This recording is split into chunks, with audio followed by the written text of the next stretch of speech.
Testing 1 2 3 1 2 3. Testing 1 2 3. 1 2 testing 1 2 3. Can you hear me? Hello.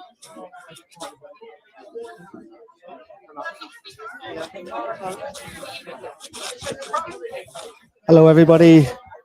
We're outside the Irish Medical Council here, supporting Dr. Marcus de Brun. Yes, it is. Who's got the other mic? Put your hand up. It was meant to start at 1 o'clock today, but everything's running a little bit late. Who's got the mic?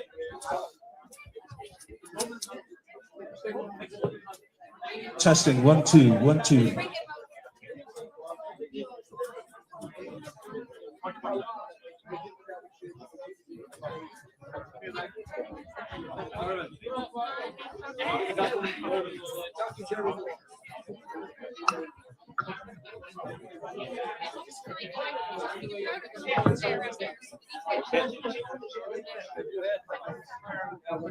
Hey, George.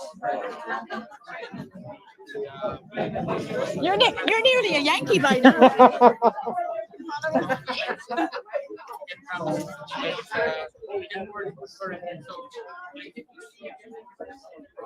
Here's there, Dr. Marcus de Brun speaking with TD Matty McGrath there. Dr. Pat Morrisy as well from Limerick. Another great doctor that spoke out during COVID. Let's see, Ryland Media set up over there to do some great productions. Elaine Mullally, she ran as an independent candidate recently.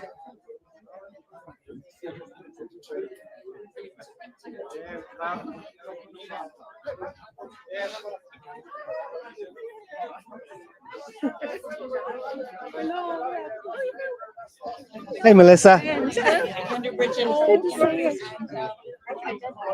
Melissa Chimay.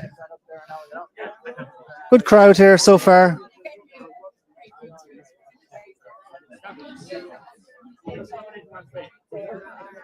Hey, Ron.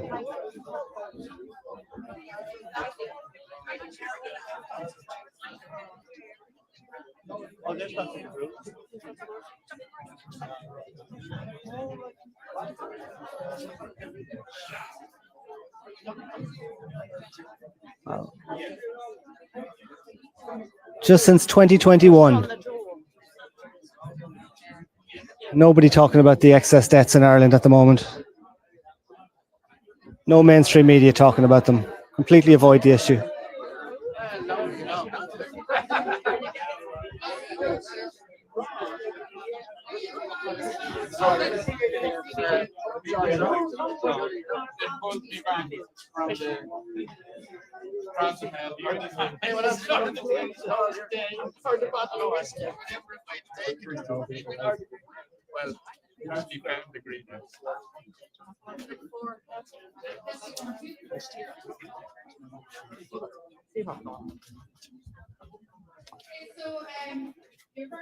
How are you, Steve? One of the organisers of this peaceful assembly outside the Irish Medical Council. How this came about was I had Dr. Marcus Brun on a podcast of mine recently, and we discussed what was happening, which Dr. Marcus will go into himself. So when I asked, well, what can the Irish people do to support you and other doctors like you? He said, well, you know, I'll be at the Irish Medical Council on the 10th of June. He said, you've said you'll be there, so let's put a call out and see who else shows up. And I have to say, there's a fantastic crowd. It's absolutely brilliant.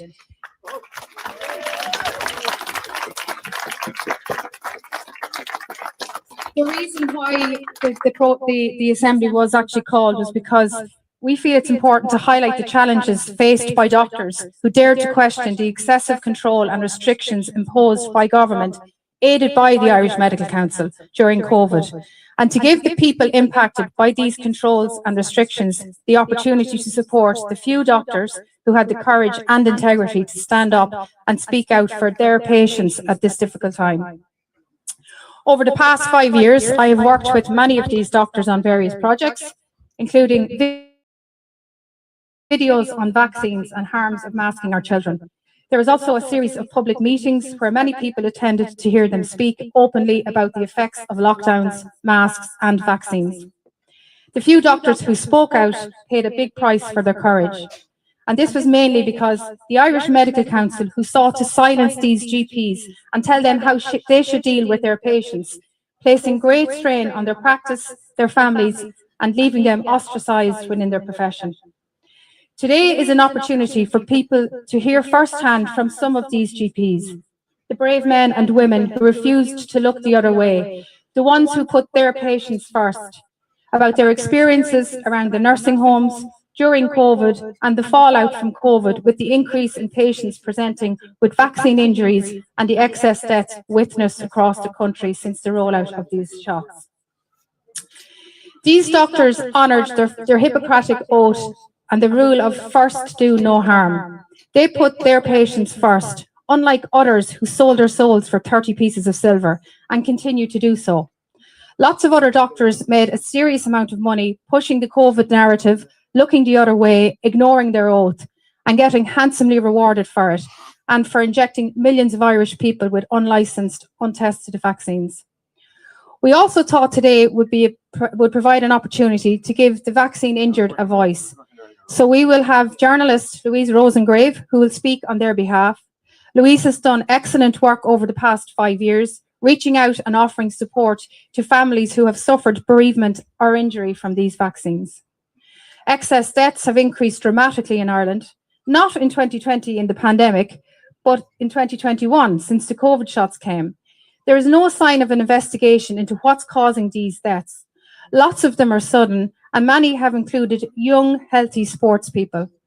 Sudden and unexpected is becoming so common that people are normalising this without question or joining the dots to the shots. People would rather believe in the lie than believe they were lied to. The people of Ireland deserve a full, open and transparent COVID inquiry, where those responsible take full accountability for their actions and are dealt with accordingly.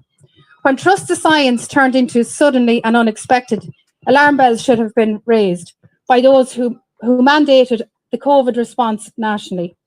All of us here today are calling on the government and the media to now open a COVID inquiry.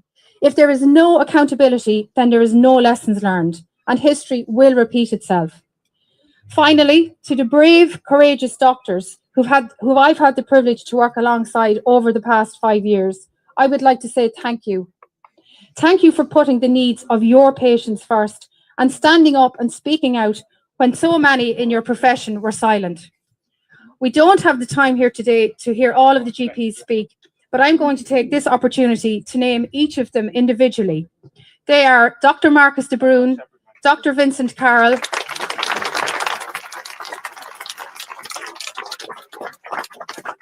Dr. Martin Feely, RIP,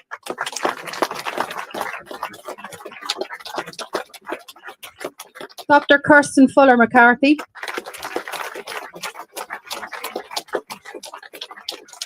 Dr. Anne McCluskey,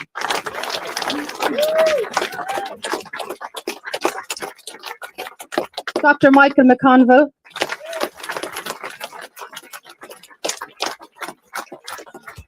Dr. Pat Morrisy,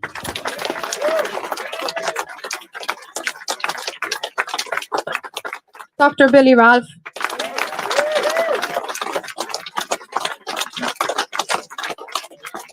Dr. Jerry Waters,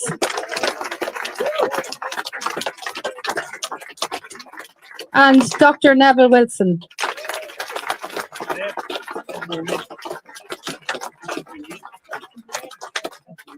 And Dr. Andrew Wynne. Sorry. I was going to ask you to give all of those doctors a big round of applause, but you've already done it. But if you want to give them another one, feel free.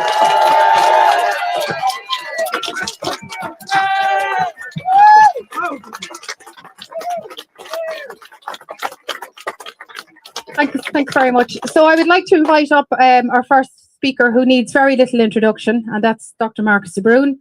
Dr. de Brun, whose titles include GP, microbiologist, philosopher. Dr. de Brun was the general and sole practitioner running the Rush family practice in County Dublin since 2010, A graduate of Trinity College with a BA in microbiology, a member of the Royal College of Surgeons in Ireland and of the Royal New Zealand College of General Practice. He holds a degree in microbiology from TCD, a degree in English and Science in CSU, Sacramento, California, and an undergraduate in philosophy from Birnbeck College, University of London. In 2018, he was appointed to the Irish Medical Council by the then Minister for Health, Simon Harris, a post which he resigned from in 2020, and I would like to hand you over to him now. Thank you.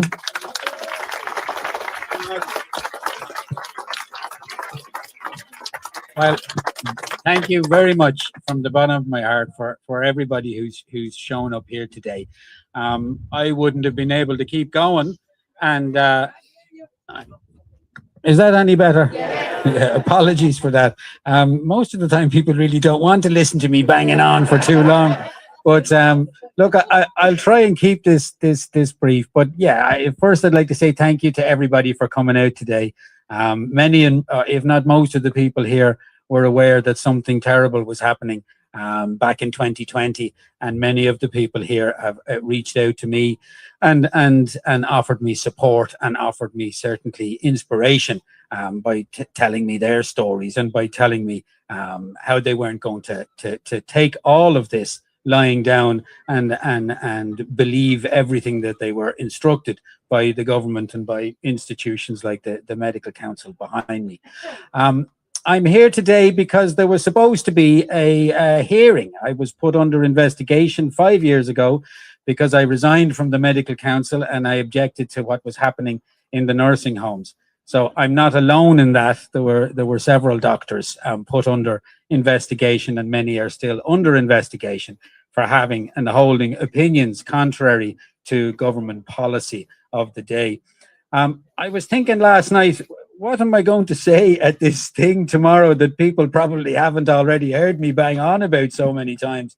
But I suppose it's about credibility. You know, I mean, I'm here today because this institution behind me took away my credibility 5 years ago, and they took away the credibility of any doctor who tried to warn people, who tried to offer an alternative treatment for people who were in the nursing homes, who tried to actually treat people who were dying.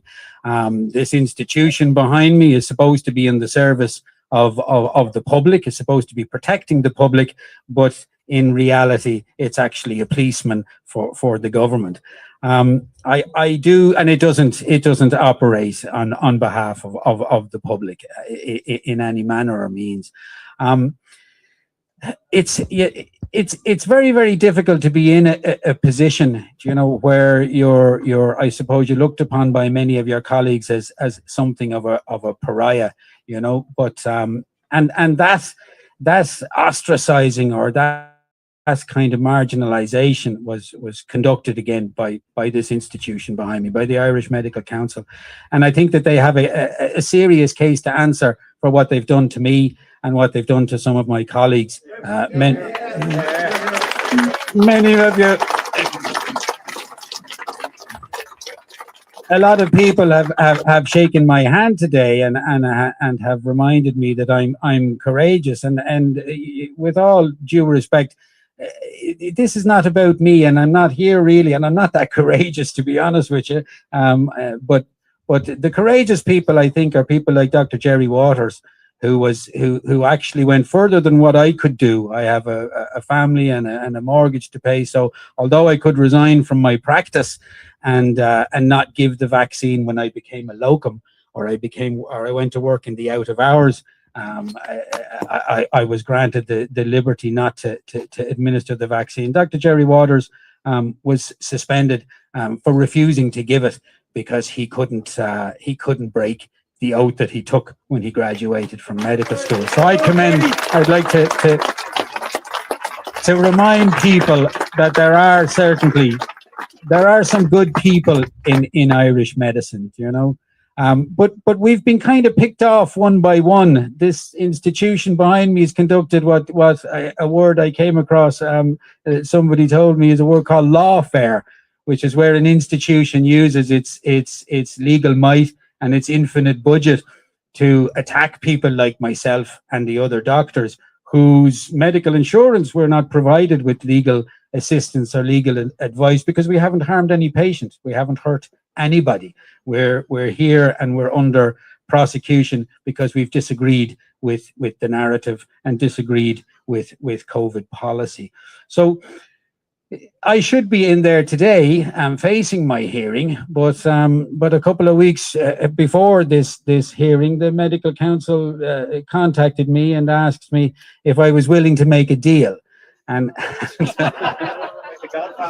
yes, I suppose a lot of you know what's coming, you know.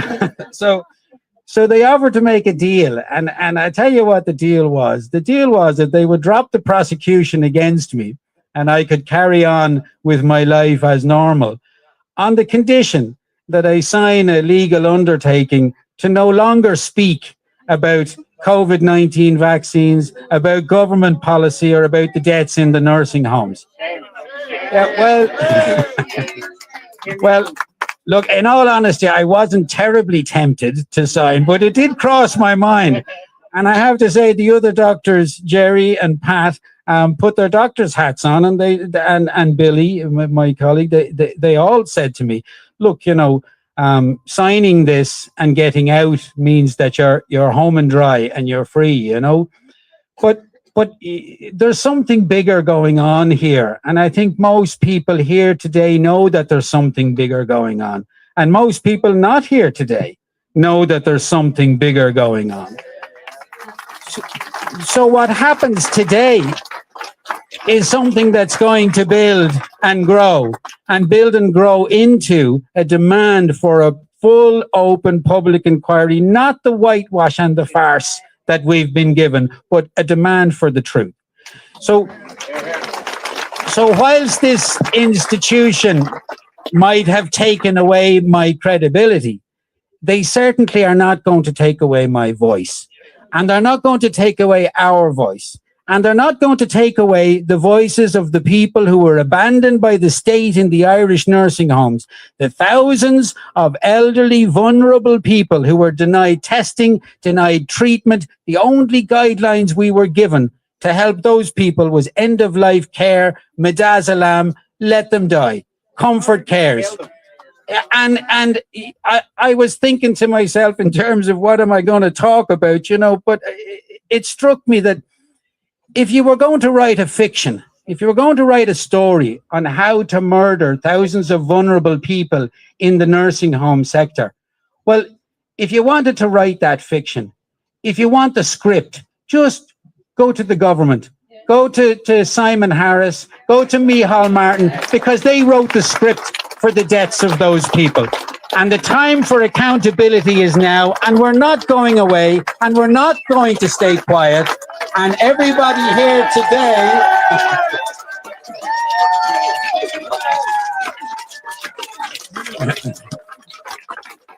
and everybody here today, and everybody at home who understands where we're coming from, reminds me and reminds my colleagues that they actually haven't taken away my credibility. My credibility is here, it's with ye, and I thank you for coming out today. Thank you very much.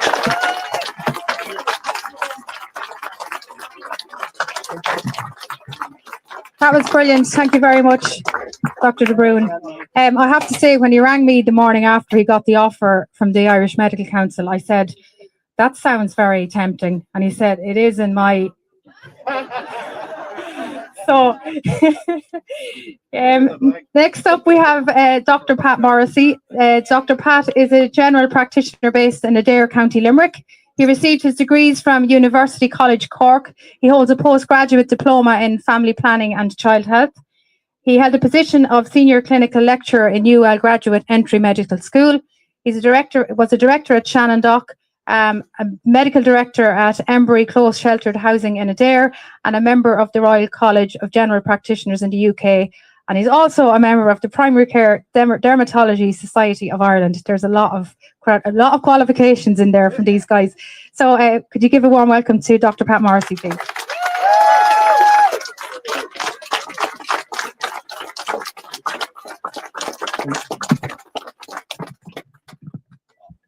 Thanks, Elaine, and Marcus. You're a hard act to follow. I'm gonna stick to my notes if you don't mind. I'm blown away by the crowd here, and thank you very much to everyone for coming, especially the ones who've got buses and trains and come from the far reaches of Ireland. Yeah, sorry. Okay, yeah. Okay, so I was just saying thanks for everyone coming today. I stand here with Marcus and other good doctors of conscience because people have to hear the facts and the truth must be set free. The Irish Medical Council has reneged on its purpose of protecting the public and ensuring high standards are maintained in the medical profession. Instead, it has become another example of regulatory capture. By this, I mean outside interests have undue influence. It has been weaponized both by the state and the International Association of Medical Regulatory Authorities. I'm sure you haven't even heard of them. They're based in Dallas in Texas. These organizations above the Medical Council have weaponized the regulator of the profession to suppress dissent, or what we otherwise used to call scientific debate and individualized patient care. Never in the history of the Council has there been this number of doctors under investigation coming together and gathering public support to protest their persecution by the Council. Surely there are some in there that realize that something has gone seriously wrong. To underline the truth of our cause, let me just lay out some of the widely accepted facts at this point in time. The case numbers and the deaths were wildly inflated by a faulty and overcycled PCR test. This was done to justify the harmful pandemic measures and the subsequent mRNA injections. SARS-CoV-2 was an engineered virus, a result of gain-of-function research, and was offshored by Anthony Fauci to the Wuhan Institute of Virology in China. The potential for other treatment with medicines such as hydroxychloroquine was known in March of 2020. In fact, I have an internal document from the HSC here that is dated the 24th of March 2020, an internal document sent to the clinical leads that says hydroxychloroquine has been identified as having antiviral activity against SARS-CoV-2. There's sufficient rationale to include it as an antiviral treatment option and is included in the above guideline. Internal document.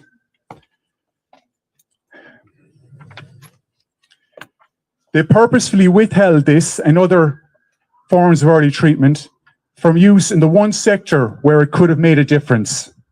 That is to people early in their illness who could have worked with their GPs. I know this because I treated many patients successfully this way in 2020 and 2021. NPHET's advice instead was to stay home, take paracetamol and wait till you had difficulty breathing before calling an ambulance. Yeah, this guy said it. Treatment to those with COVID or the inevitable, how many lives were lost by depriving treatment to those with COVID or the inevitable secondary pneumonias that could have been treated if caught in time. The suppression of early treatment was necessary, though, for the rollout of the so-called safe and effective mRNA injections. Excess morbidity and mortality correlates in a Bradford Hill fashion with the rollout of the mRNA injections. This correlation is even specific to the rollout of the injections in specific age cohorts.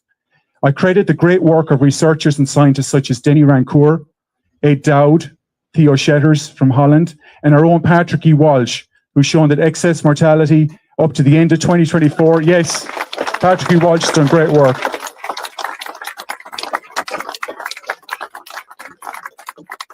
We won't let the number be drowned in the applause, though. 22,000 people dead that should be alive. The real pandemic, though, began after the rollout of the injections and is ongoing. It is the rising tide of deaths and injuries such as heart damage, clots, strokes, autoimmune, neurological disease, and now cancers affecting younger and younger people. I deal with the sad reality of this every day in my practice. Unfortunately, the doctors who pushed the shots and took them themselves can't face what they've done. However, the injured deserve honesty and options in dealing with their symptoms. not more gaslighting from the establishment. That's why we're providing support to the injured, even though we're few in number. We encourage other doctors to learn about the strategies that can work. Recently, a former government minister in Japan, Kazuhiro Haraguchi, disclosed analysis of his malignant lymphoma discovered the spike protein identical with the one in the COVID shot, even though it was over 2 years since he'd received such a shot. This correlates with the study from Yale, the LISTEN study, that also showed that many with now what's called post-vaccination syndrome are still producing spike protein more than 2 years later. We also know through the work of Kevin McKiernan and others that both the Pfizer and the Moderna contained SV40, which is a known cancer promoter. This was not disclosed in the application documents. When we brought this to the attention of the HPRA, they shrugged their shoulders and essentially said, so what? This is an agency full of highly paid experts, paid by you and me, who are there to protect the public. Will the role of the HPRA and other agencies tasked with protecting the public be questioned at our much heralded and delayed COVID inquiry? Our group may be relatively few in number, but we are battle hardened after almost 5 years, and we're not going away.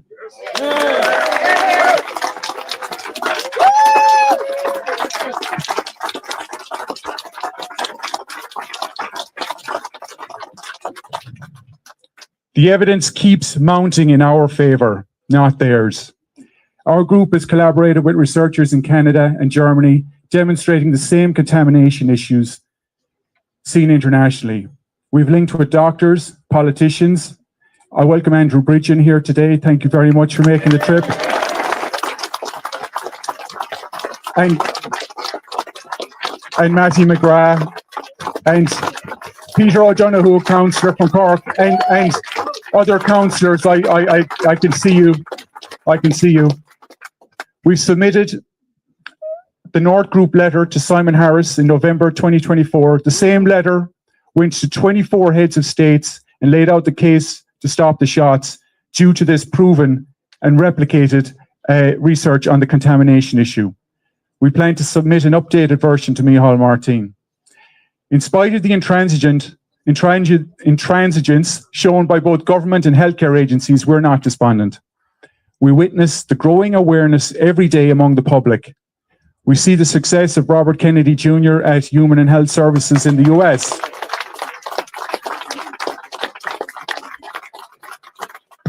They have a long battle ahead of them, but they've successfully removed the COVID shots from the childhood schedule and removed it from recommended list for pregnant women.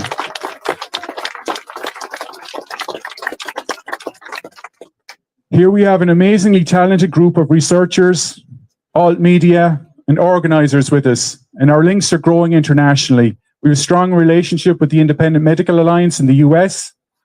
In the UK, we're in frequent contact with Dr. Tess Lawrie and the World Council for Health. We also have friends in the Dutch and the Swedish medical freedom movements. That's all I have to say today. Thank you for sharing this journey with us.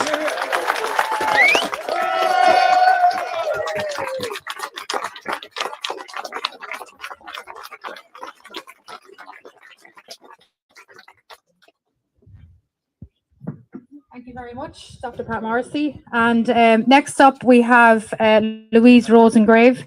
Louise is a freelance reporter based in County Clare, whose work has been published in most major media outlets. She has a particular interest in public health and COVID pandemic response, vaccine policy, and the intersection of those issues with politics. She also writes on her Substack page. So without further ado, can we have Louise? Thank you very much.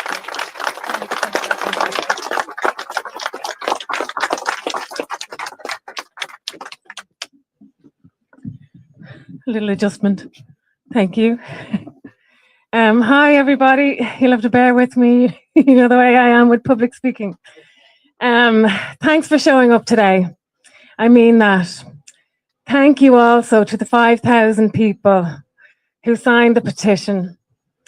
This is the Citizen Go petition. It's about letting the Irish Medical Council know and the Irish media that our brave doctors have support. We're still waiting for a fair hearing from the Irish media. Maybe today is the day. Most of you know that my background is journalism. I'm a journalist for the last 15 years.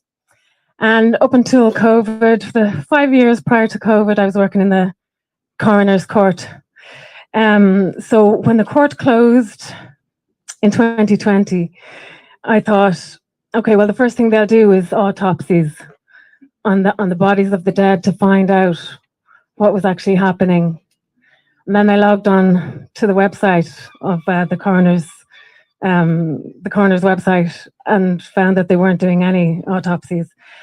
So that's when I realized that something was going very wrong. In 2021, I started writing about vaccine injuries and people who were vaccine injured. And I did try. People keep asking, why did the media not report this? How did it happen that we never heard these stories?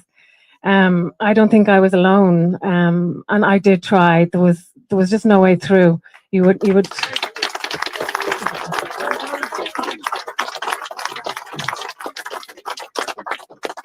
would listen to harrowing stories from people who had sustained injuries literally within hours of taking a COVID vaccine. And they were gaslit by their doctors. They were just abandoned in this kind of no man's land where nobody would listen to them and nobody would acknowledge what had happened to them. So actually, yes, I remember early on when I was speaking to a barrister, I was trying to find a way through that we could get these stories into the Irish media so that these people could be recognised. And they had taken the advice that was given to them. So I was speaking to a barrister and he was having trouble believing me that COVID vaccine injuries existed and that these people existed. And he said, but sure, wouldn't we read about it in the newspaper, Louise? And that was the scary thing, you know, and that situation remains today.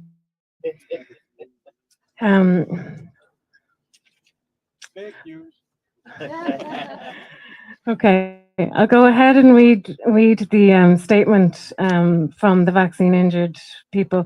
I did a week-long series. I know. Okay. Transfections! Call them what they are! Transfections! Okay, these people took what was called a COVID vaccine at the advice of their doctors, and this is quite a lengthy statement. But I think if people can just think about these people, their lives have never been the same since. They did what they're told, and they cannot get any help, not financially, not psychologically, not politically. Nobody is listening to them. This is a statement on behalf of the Irish CV Clan members. Irish CV Clan is an advocacy and support group founded in 2022 for those suffering long-term health conditions as a result of their COVID vaccines, all brands. We are sisters, brothers, mothers, fathers, daughters, and sons. We are nurses, scientists, psychologists, teachers, students, housemakers, and engineers. Just regular people who thought we were doing the right thing as per government and NPHET advice at the time, but now many of us are suffering life-changing illness. As humans, we need to feel connected. Because of the censorship and how political the COVID vaccine became, those severely injured were ostracized and ignored. We fell between the gap in polarized extremist views, and our very real COVID vaccine injured stories were silenced. We were told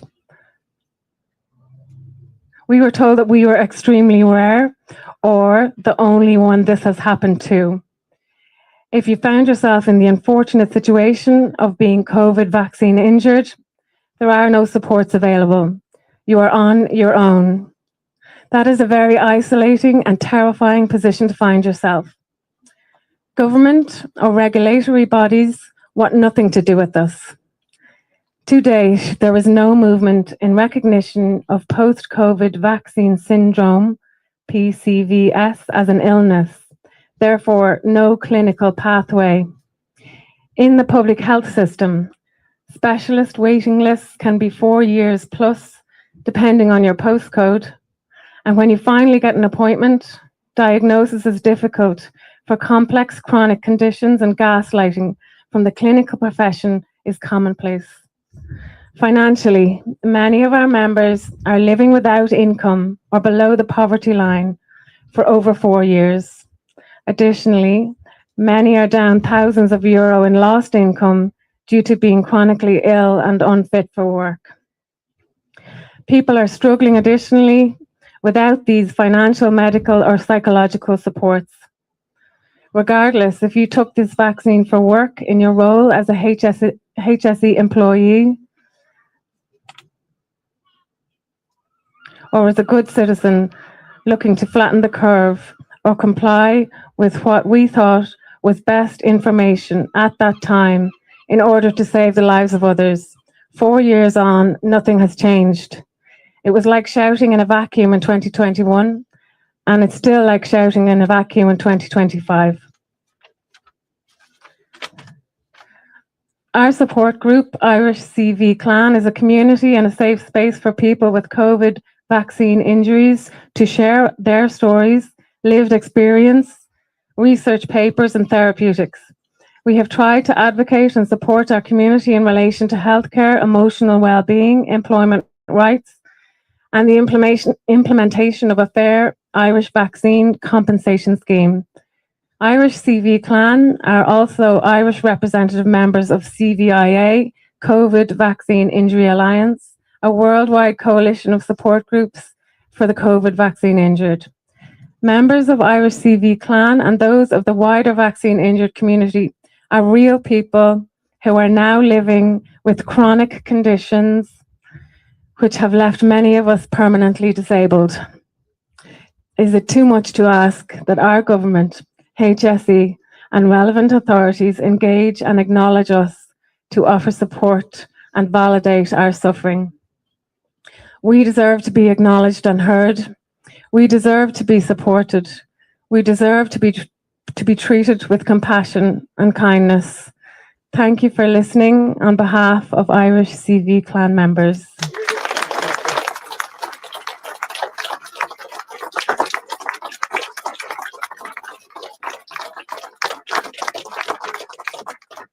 So that statement was written by a lady called Siobhan O'Leary. The group represents roughly 125 members across Ireland, and there are other groups as well. I think it's important that the powers that be hear these voices, and I think it's just so important that the Irish media engage with them and tell these stories. We cannot go on 4 years later pretending that they don't exist. Thanks very much, everybody.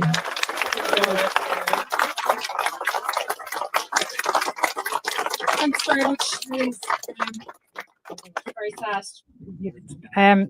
So next up we have Matty McGrath. Matty is an independent TD from Tipperary, and Matty has been consistently calling out the government in relation to the ridiculous lockdowns and other COVID restrictions. He was very outspoken about the COVID vaccine passports. He's one of the true Irish politicians who is listening to the people. He's not afraid to voice his opinion. So, Matty.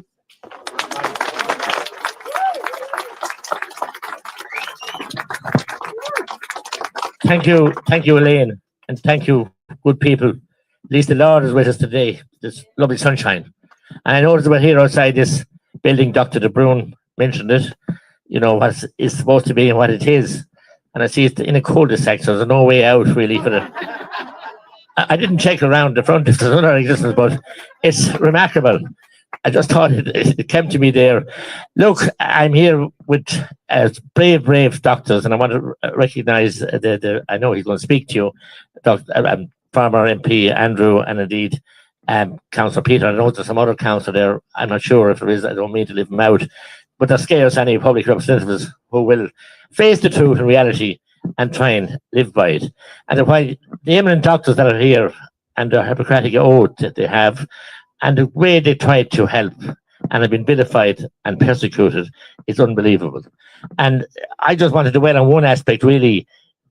Look, we could talk forever, the terror and the horror that went on. And the fact that, you know, the medical council, the government through the medical council, got into the doctor's practice and got between the doctor and that very valuable, very respected, very well-earned relationship, doctor-patient relationship.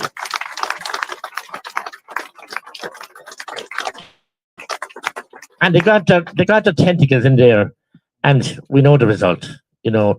And look, I want to also mention my own GP in Tipperary, Dr. Kirsten Fuller McCarthy, a wonderful, kind, caring, loving doctor, and thank her for all her work as well.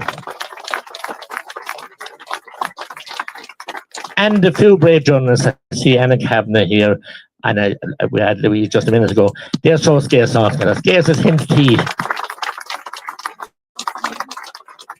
And when I go back to the bubble from here, back behind me into, you know, that building there, I'll never forget the first day I was called up to a meeting as leader of the Rural Independent Group when the then Taoiseach Leo came back from his put on show in America in the White House and came back and told us all about the pandemic and brought up to government buildings. And I want to be honest, I fell for it because I was scared. We had the saint talking to us here to be canonized yet. Dr. Houlihan, I said the only place he didn't appear that year was in the crib at Christmas. And he became a household name in RT. And he was there with his Lyle cabal, and as I call him as a cabal, they seized power. They became the government, and they had a willing media, a very willing media, wouldn't question them, and willing politicians. And honestly, but my wife, and she was here, she'd probably listen to me saying it because she doesn't, you know, she said to me, look, you're mad, that's not real. And we talked about it, thought about it for 2, 3, 4 weeks. But on the 20th of April, I was mad enough to call it a scamdemic in the floor of the Dáil, and I'm not sorry, and that's thanks to my... It took me a month too long, unfortunately. A lot of damage was done, but look, as I said, that interference is still going on, and that is wrong with our democracy today. And I come, and I had saying this, but my late dad's spent 14 months in prison during the War of Independence with his colleagues and all the people who fought for our valuable independence. And to see the cabal that we have today, they're elected, yeah, but fake opposition. We go back in now for leaders' questions, and with the fake opposition continuing. And just to fast forward then, I've all the time been calling for an independent, outside of Ireland, expert-led inquiry. Countless times in the Dáil and every place else. So about 6 months ago, we were called up again to government buildings. The day had arrived, this great inquiry. And we sat around the big table, and Tony was there as well, Dr. Oren. I wish him well in his wedding and on his life. Wouldn't wish anyone ill well. But it's... And the Taoiseach started off with, look, Ireland is very passive voice. Look, sat around the room really kind of very placidly and calmly. It's too small. Ireland is too small a country. We can't really have, you know, proper investigation, you know. So went on into Hall Martin and went on to Mary Lou. And the same hymn sheet, they were infected by something. That we couldn't have this. And I said, God, this is my answer. I've been all the time, I said it in the room, I've been all the time, I'd be last to be listened to. I've all the time been calling for an independent, expert-led, independent of Ireland, way outside. And now it's my answer. Ireland is too small a place. I agree with you all. We can't, everybody knows everybody else. So have this, and we had to, so like the ceiling fell in. But anyway, it didn't happen. What have we now? People are getting emails to fill out questionnaires and everything else. It's pure farce. And the amount of people that I know, and some of them work alongside consultants in hospitals that are very, very sick, can't get up, can't stand up, and they've been abandoned by their close friends and work colleagues. It's so sad. The British had the policy of divide and conquer. this has been a massive divide and conquer. So we couldn't assemble like this. We'd be all arrested if we did. So I don't know what's going to take to change the people. I know the horrific injuries and the death toll is just horrific. But to get people, see, the problem we have with the government, that I see now, I've come to that conclusion. After the last election, we have the government, we have the public servants, and many good people in there. And we have the NGOs, and we have the whole battalion of them. And then, yes, they do need to go. And I mean, that's why they have about 50% of the electorate in that whole cabal. And it's going to be so hard to change it when we have a media that are not willing. And then we had the RT scandals and the reports, and we had another one last week. So 3 million for something again. But I was on that committee, and I asked the famous quote, "Who are you lying to?" And they thought I was talking about lies. Lies seem to be in their brain the whole time. I know my diction isn't the best. I'm Tipperary broke, but anyway, the lies. But look, Catherine Martin was then minister, and we saw the cover up there. And a lot of good people in RT too who supported me in that during that committee. No, ordinary people, ordinary workers. They are. I meet them when I go in there. Ordinary people doing a day's work. They have no truck with what's going on at the top. They're only the cleaners and the workers and the makeup and everybody else. Canteen staff. No, there are in every organisation. But I thought when we left last July, that all like this July, the RT would get a subvention. They did every year. It all rises. Committees are gone. They'd get 50 or 20 million, 25 million, whatever. What did they get last year? After all the inquiries, almost 3/4 of the billion, 725 million.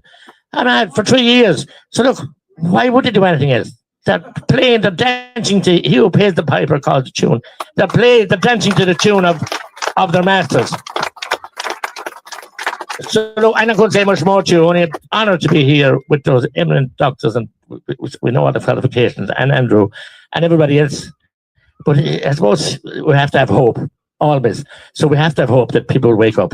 I have 13 grandchildren, and I think of them, and we must all think of the children to come, and think of the future. Thank you very much.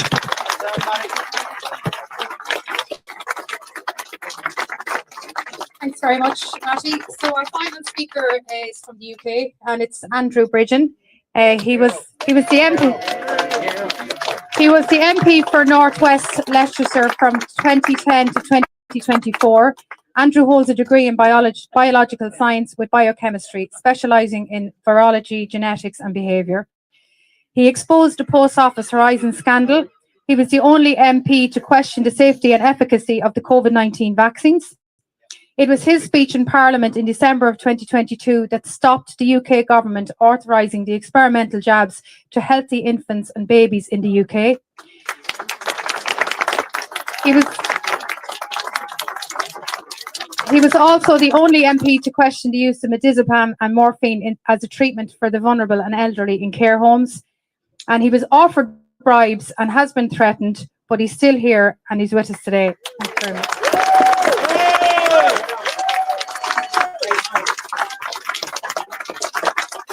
Good afternoon, ladies and gentlemen. When I received the invite to come and stand shoulder to shoulder with your brave doctors like Dr. Marcus de Brun, who is standing on his principles, standing on the real science and standing with the people, and more importantly, standing on the truth, I was delighted to come to Dublin again. And I take my hat off to the fact that he will not give in to the Irish Medical Council's gagging order. That's what it is. It's a gagging order. We've had exactly the same procedures have been carried out against brave doctors in the UK who've spoken out. The Irish Medical Council, like the General Medical Council in the UK, has taken money from the World Economic Forum's Regulators Pioneer Fund. They're bought and paid for, just like the Medicines and Healthcare Product Regulatory Agency and everything else.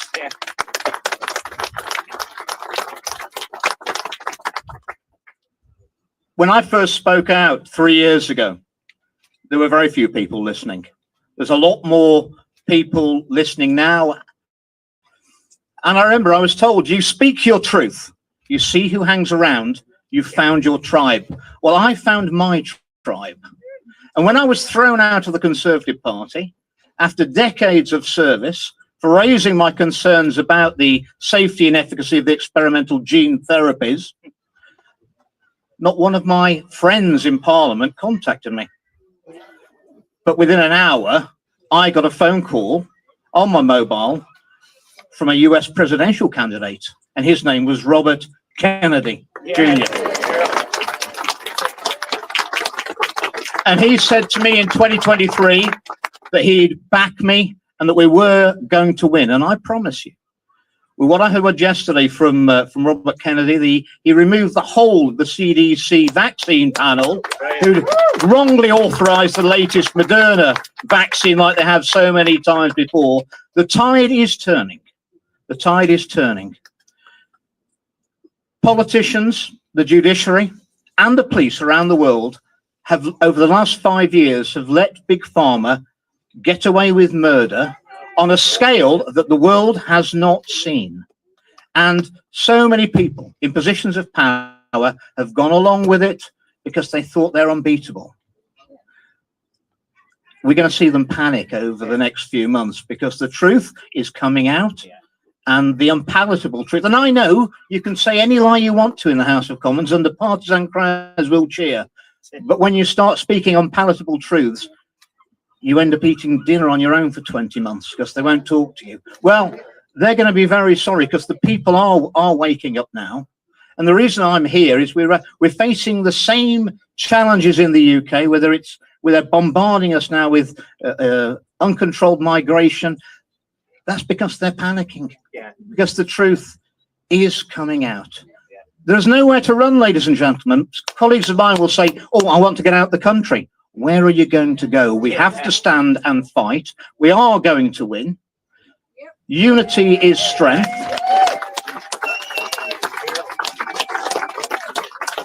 And when this madness is over, and I promise you it will be over, we'll be able to build a better society and a better world than we've had before, one based on real science, real medical services, proper government representing the people, and peace between nations. Thank you very much for listening to me.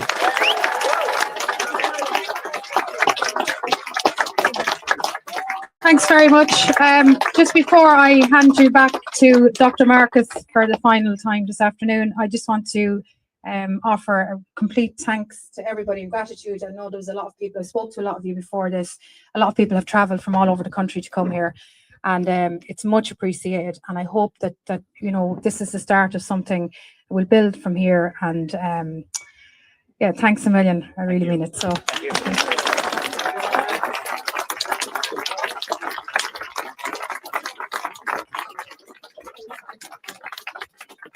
Everybody, thank you very much. And I'm sorry if people down the back couldn't hear what was going on or that. But look, you know, you've probably all heard everything that's been said here 100 times. And words really aren't important. What's important now is action. What's important now is standing up to institutions that have been captured by the government, to government that's been captured by pharmaceuticals and capitalistic interests. This is about us, it's about the people, it's about not forgetting what happened, and it's about having respect for the other people, for those of us who've been injured by the vaccine, who've been ignored and that continue to be ignored by the government and by the people. I just ask, there's a doctor who's not with us today, and he's a doctor who has a dear place in my heart. It's Dr. Martin Feely. Dr. Martin Feely, like many of my colleagues, I know for certain that Martin was a fighter. He was an Olympian.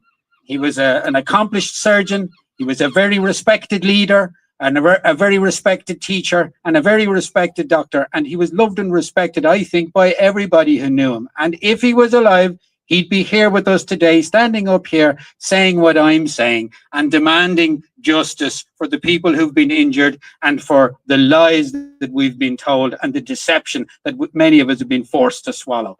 So I'd like to offer a minute's silence in remembrance of Dr. Martin Feely and in respect of the people who have been injured, who've been unfortunate to be injured by the COVID vaccine. If we could offer a minute's silence, and then after that, I'm going to hand in the petition into the Medical Council that's been signed by almost 6,000 people in respect of kind of what's going on. And then after that, we're going to walk down to the Dáil. Now, I don't expect everybody to come. The roads might be a bit busy, but we're going to walk down to the Dáil and we're going to hand a letter in for whatever it's worth, because our voices have to be heard and have to be listened to. And we're here today. And as I say, it's not so much about words. It's about being here. It's about standing up and taking a stand. And that's what everybody here has done today. So thank you very much. I'd ask for a minute's silence and for Dr. Feely and the people who've been injured, and we'll kick that off now.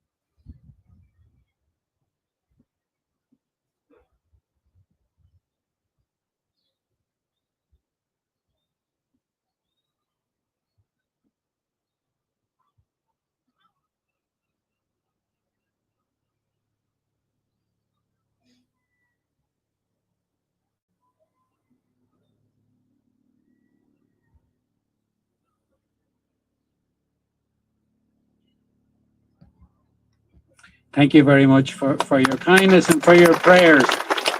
And just as a final word, Martin used to like a little Latin phrase that he reminded us when we'd be in attendance at our little meetings together and at our various efforts to try and bring the plight of nursing home victims and the plight of COVID policies and the victims of lockdown to try and bring their case to the table. We would meet together on many occasions, and Martin had a little Latin phrase, and I'm no Latin expert, but his little phrase he used was nil desperandum. We shall not despair. We will stay the course. We won't be bribed. We will not be bullied, and we will not take this again. We'll keep standing up for the truth. So thank you very much, everyone.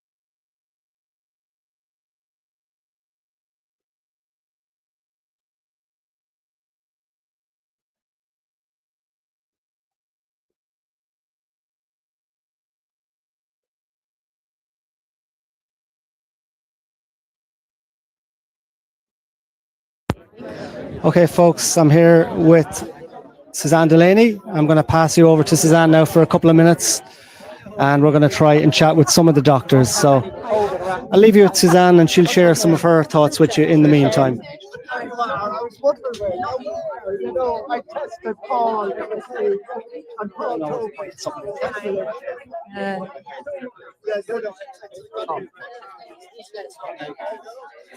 Here's a shot of Andrew Bridgen. Andrew Bridgen, as many of you might know, was a Conservative MP who was ousted from his party for speaking out about the harms that the mRNA jabs were causing. We'll see if we can speak to anybody. Hello, Doctor. Yep. We'll see if we can speak to any of the... Oh, here's Jana London. Would you like to speak to us for a minute? Can you tell the audience why you're here today? Today, I'm standing up here today because I strongly oppose the medical tyranny and all of the other tyranny the government is imposing on the citizens of Ireland.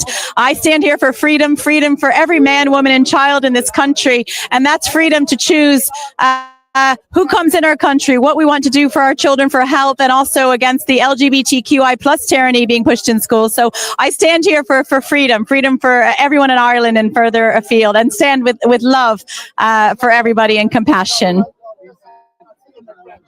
Thanks very much, Shannon, for talking to us. Dr. De Brun, would you have a minute to talk to the Irish Inquiry? Yes. Well, actually, I'm just going to submit our letter into the medical council. Thank you. Yeah, we'll see. Can we find anybody to have a word with us?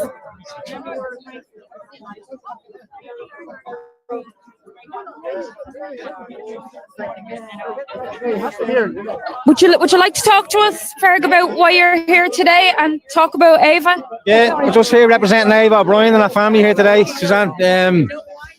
So if you don't know the story, Ava was 13 when she took that poison. After 2 months, she presented with stage 4 cancer, absolutely unheard of. She had a 2.2 kilo tumour removed off her ovary. The girl at 13, absolutely unheard of. So, man, the family's left absolutely devastated, torn apart and racked with grief and the whole lot. Our granddad Joe was there, David's granddad's there. They're just heartbroken. They're absolutely annihilating families all over the country, and someone has to be brought to task for it. Everyone involved in this, from top to bottom, has to be brought to task for it. And there's lots of very young people and young children having heart attacks at the moment. I noticed a lot of headlines, and of course we don't know exactly what happens in these individual cases, but there seems to be an unusual increase in, very young people having heart attacks. 2 girls in marathons there recently, and a 7-year-old boy the other day. As I say, I don't know the individual circumstances there, but it does seem to be very unusual.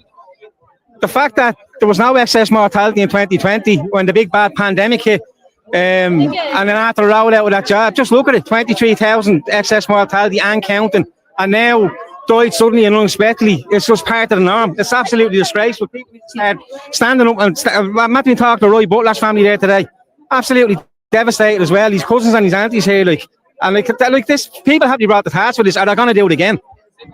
Yeah, we might see if we can have a word with Roy Butler's family, but thanks very much for talking to us, Ferg. Maybe if you know them, you might be able to introduce them. Thank you very much. Thank you. Thank you. So, as people heard there, Roy Butler's family is in attendance today in support of Dr. Marcus de Brun. They tweeted their support a couple of weeks ago. For those who don't know, Dr. de Brun is alleged to have committed serious misconduct. That misconduct was tweeting that doctors were bribed into silence. It later came out in the Irish Times that the doctors did receive over 200 million in payments, averaging €70,000 per doctor. So we'll see, can we find anybody around to talk to?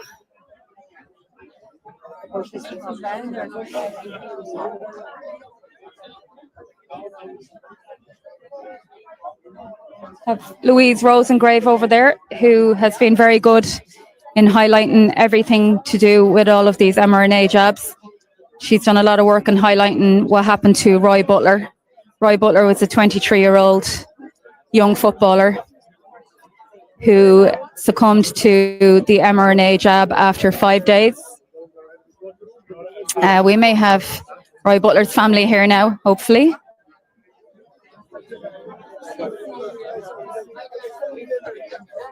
Hello. Marion?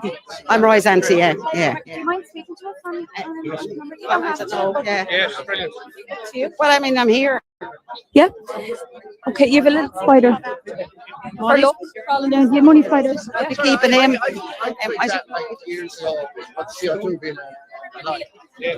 Sorry, we have Marion here, who's Roy Butler's auntie, and she's going to have a word with us. You can see her sign here. Sorry, Justice for the Bereaved and Injured. Stop the mRNA shots.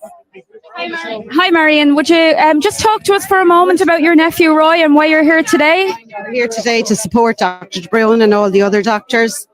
We're here for the truth and accountability. Everyone knows what happened, Roy. And, yeah, we're here to support him and get the truth. I imagine there's just no getting over anything like that ever. The whole family must be entirely devastated. Everyone is affected, everyone. But we're doing our best, and we have God looking after us, and Our Lady. So, yeah. Well, truth always comes out. In the end, truth will come out. What's done in the dark will come into the light. 100%. And we all remember Roy, and we've kept him in our thoughts, and kept you and the rest of his family in our thoughts and prayers.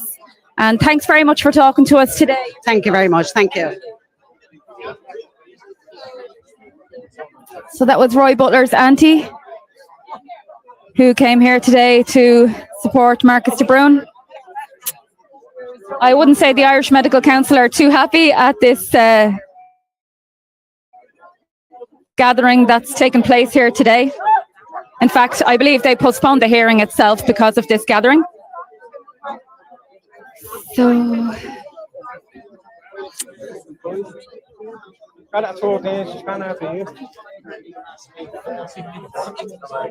not having any luck spotting any of the doctors, but I'd like to speak to this lady over here named Marion. Marion, would you like to talk to the Irish Inquiry for a minute? Yeah. Could you tell people why you were in court a couple of weeks ago? Because I refused to pay my TV license, because I believe by doing that I would be supporting misinformation and disinformation that's actually leading to harm, hurt and death of men, women, children and babies. This information has been out for quite a while. And yet RTE has not reported on it. This is openveirs.com, and it actually shows the number of deaths. As of today, there's over 38,000 deaths on openveirs.com since the release of the COVID-19 vaccine. In addition to openveirs.com, we have vigiaccess.org, which is the World Health Organization's database, and they have the deaths hitting under general disorders and administrative site conditions, and also under the pregnancy area within VigiAccess. And at the moment, there's over 39,000 deaths showing on VigiAccess, the World Health Organization's database. On the patient information leaflet, it actually states that under the myocarditis section, that while it's rare, it actually can lead to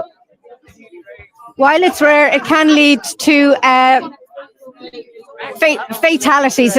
Some cases have been fatal, but yet on the HSE website, it actually does not list death as a side effect. On phmpt.org's website, which is Public Health and Medical Professionals for Transparency, in 2022, they released the Pfizer document 5.3.6. And in the first 3 months of the vaccine rollout, there were 42,086 adverse reactions, 1,223 of which of them were death.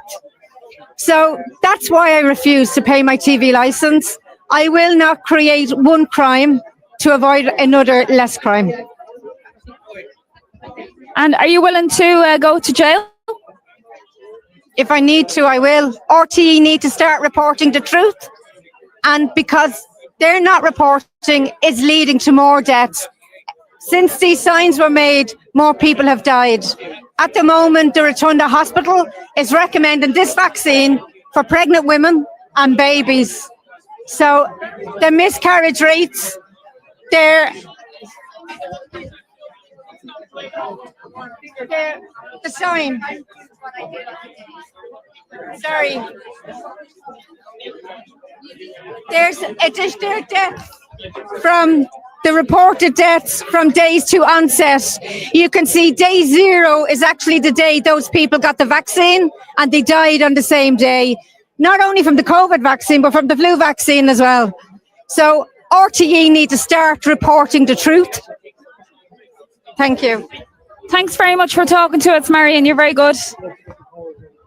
Dr. Jerry Waters is just behind us here. We might have a little chat. Suzanne, just hello, Jerry. Hello, how are you? Suzanne, just while you're chatting with Jerry, I'm just going to adjust our camera here. Dr. Billy Rath. We have Dr. Jared Waters and Dr. Billy Ralph here.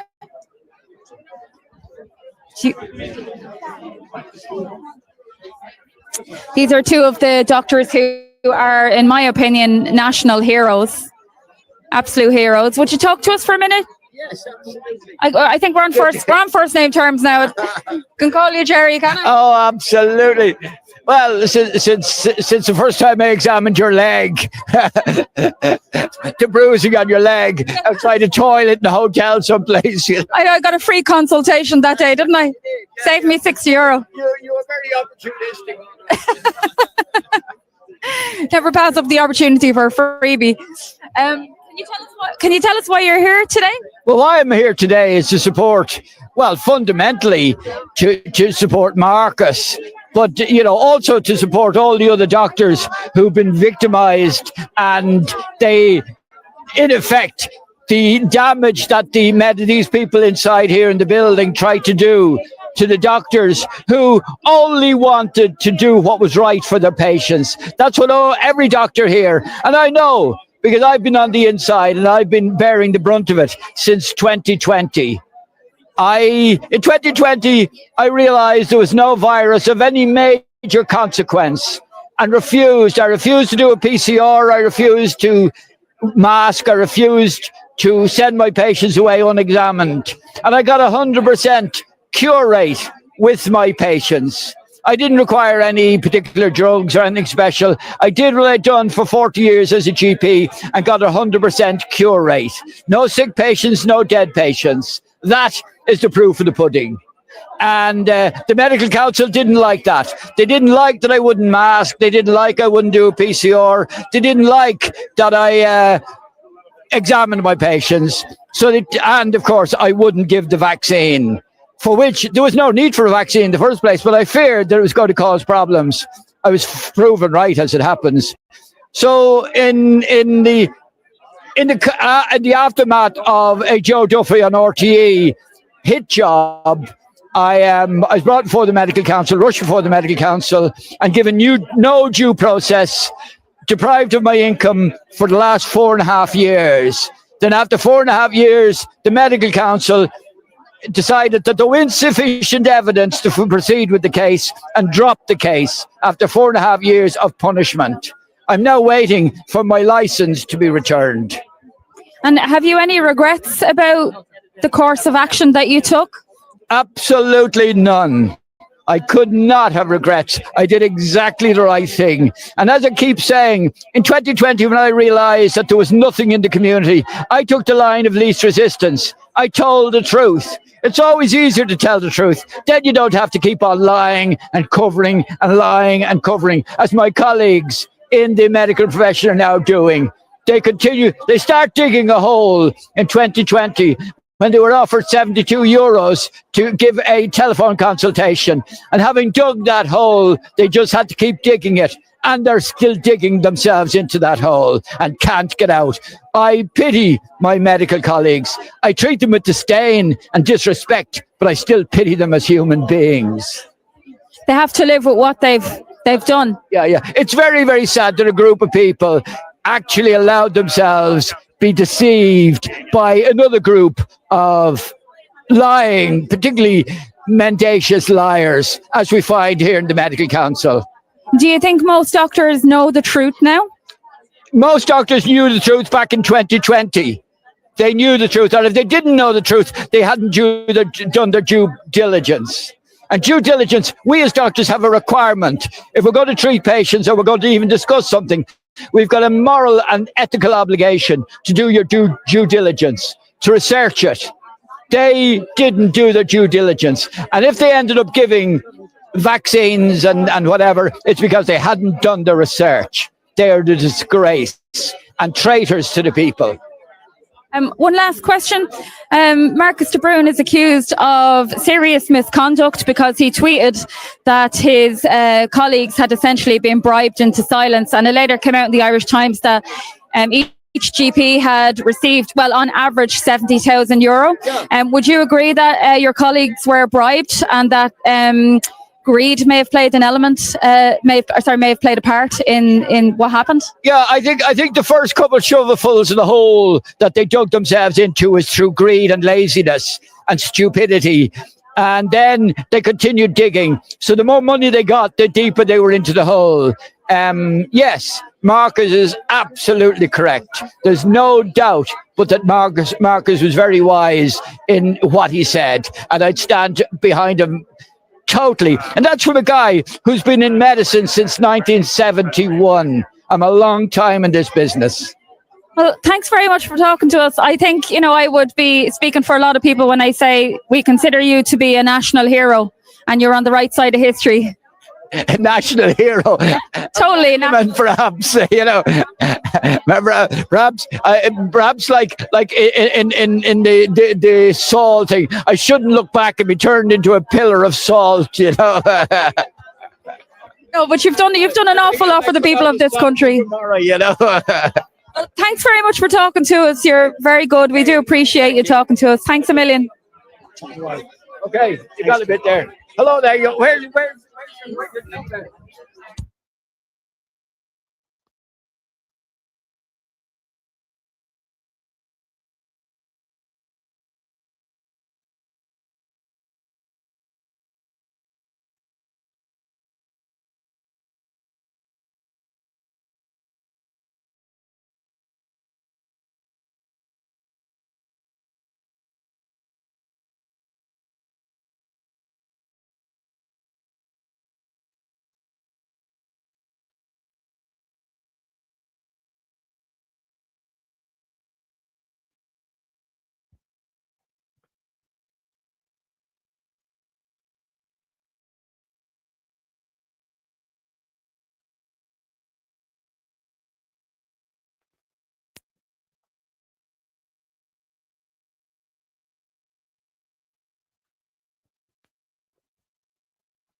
down Grafton Street and then up Kildare Street. Okay? So we make a bit of noise.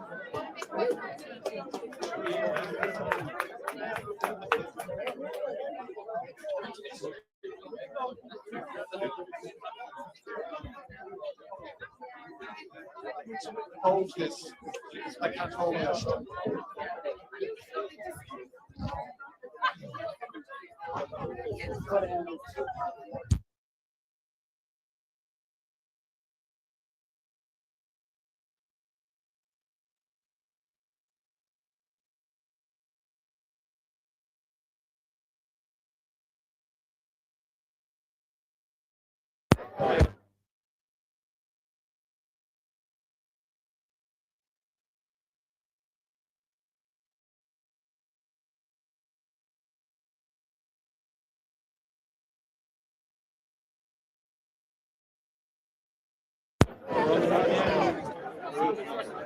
Okay, so I think we're on the move here now.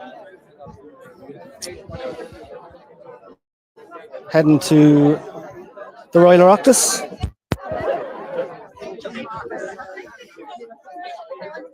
Another brilliant outspoken doctor there, Dr. Vincent Carroll.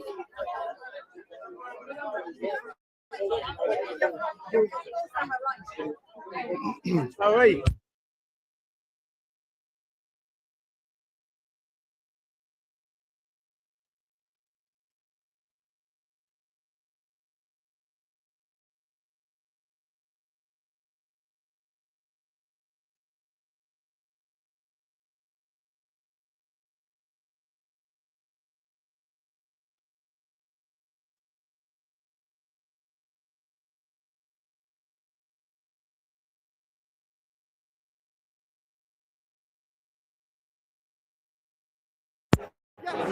As I said a minute ago, another one of our great doctors here who's very outspoken since COVID and ever since on numerous different issues.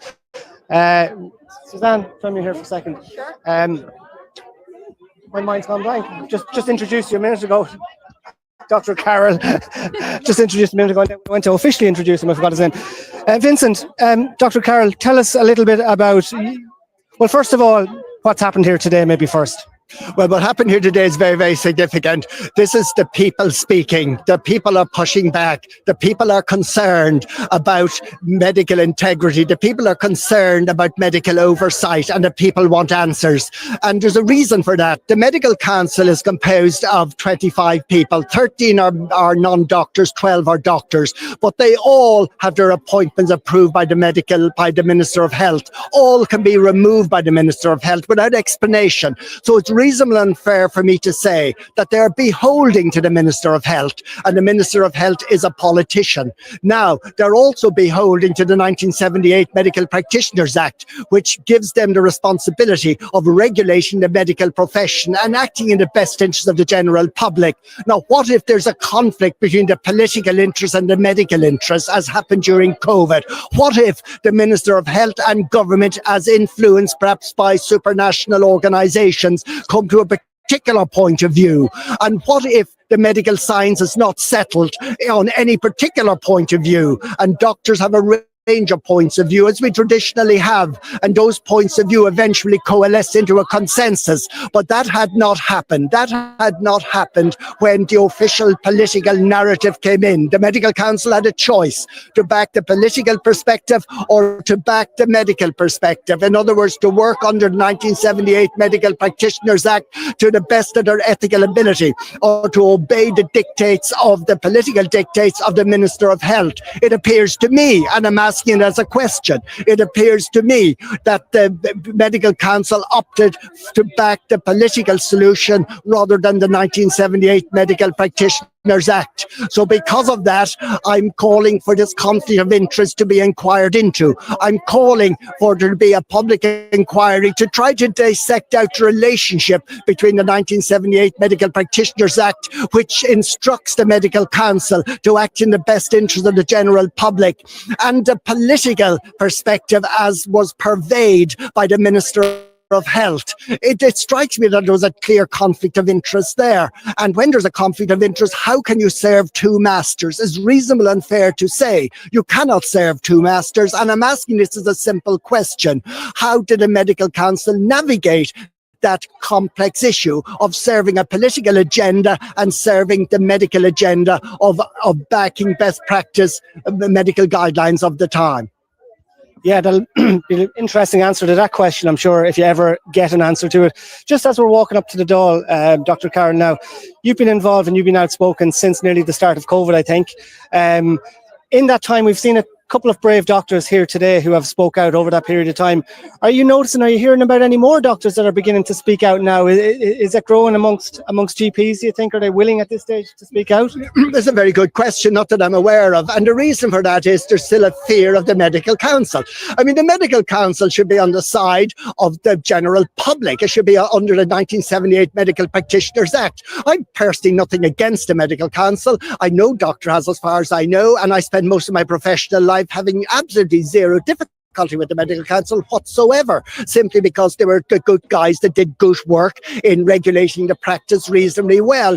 But in COVID, a small number of doctors were unhappy and spoke out and asked very normal, sensible, ordinary questions. There's nothing radical about the questions that are being asked. There's nothing sort of off limits with those questions. These are questions that would be asked for any other medical product. And it just strikes me as extraordinary, the response of the Medical Council. And I'm simply asking questions. I want to promote good practice in medicine. I don't want to undermine any medical institution under any circumstances, including regulatory bodies. I want to be supportive of regulatory bodies. But for that to happen, I need honest, truthful answers. And the most honest, truthful answer is, how can you reconcile a political philosophy that wants one thing and your ethos to a medical philosophy, a medical perspective, which is to suit the best interest of the general public, when a science is not settled and when you can't say for definite which is the correct route forward?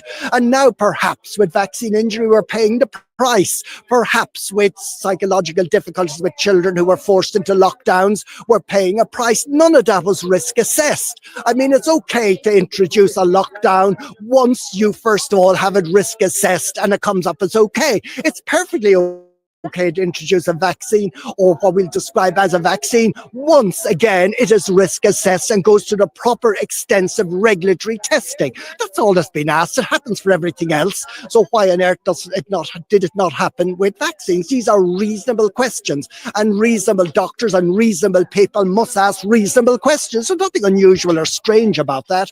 And I'm just sort of seeking answers. But at all times being respectful to my colleagues and being respectful to regulatory bodies whose job is to regulate. But please tell us how you can reconcile where there is a discrepancy between a political agenda, considering you're all appointed in a political way, and a regulatory agenda.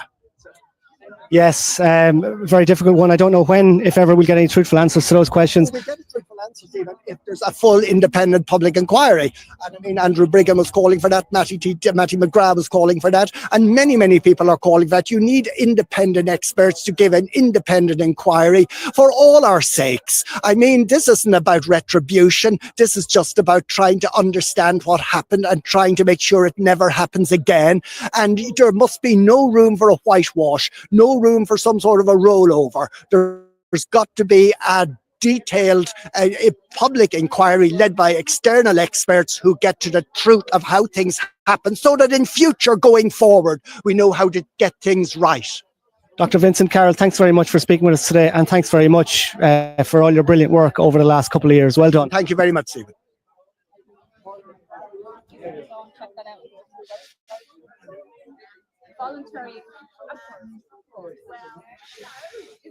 There's Suzanne Delaney being interviewed by Philip Dwyer. Hello, Philip. I'm very well. Are we going to the Dáil? Yeah. Okay, we're going to make our way to the Dáil now.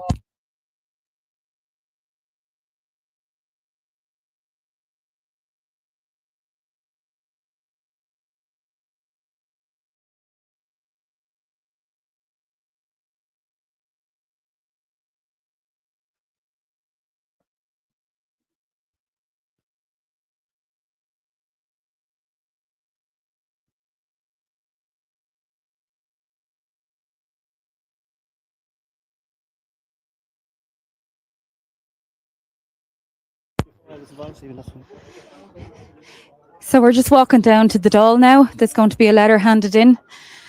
And just as we're going on this little walk, we'll have a chat with Stephen. This is the reason why you set up the Irish Inquiry, was because of COVID and the whole scamdemic. Yeah, we set up the Irish Inquiry before you were involved, Suzanne, back on the 4th of the 4th, 2020. And it was, as you say, in response to the COVID narrative. There was only one narrative at that time.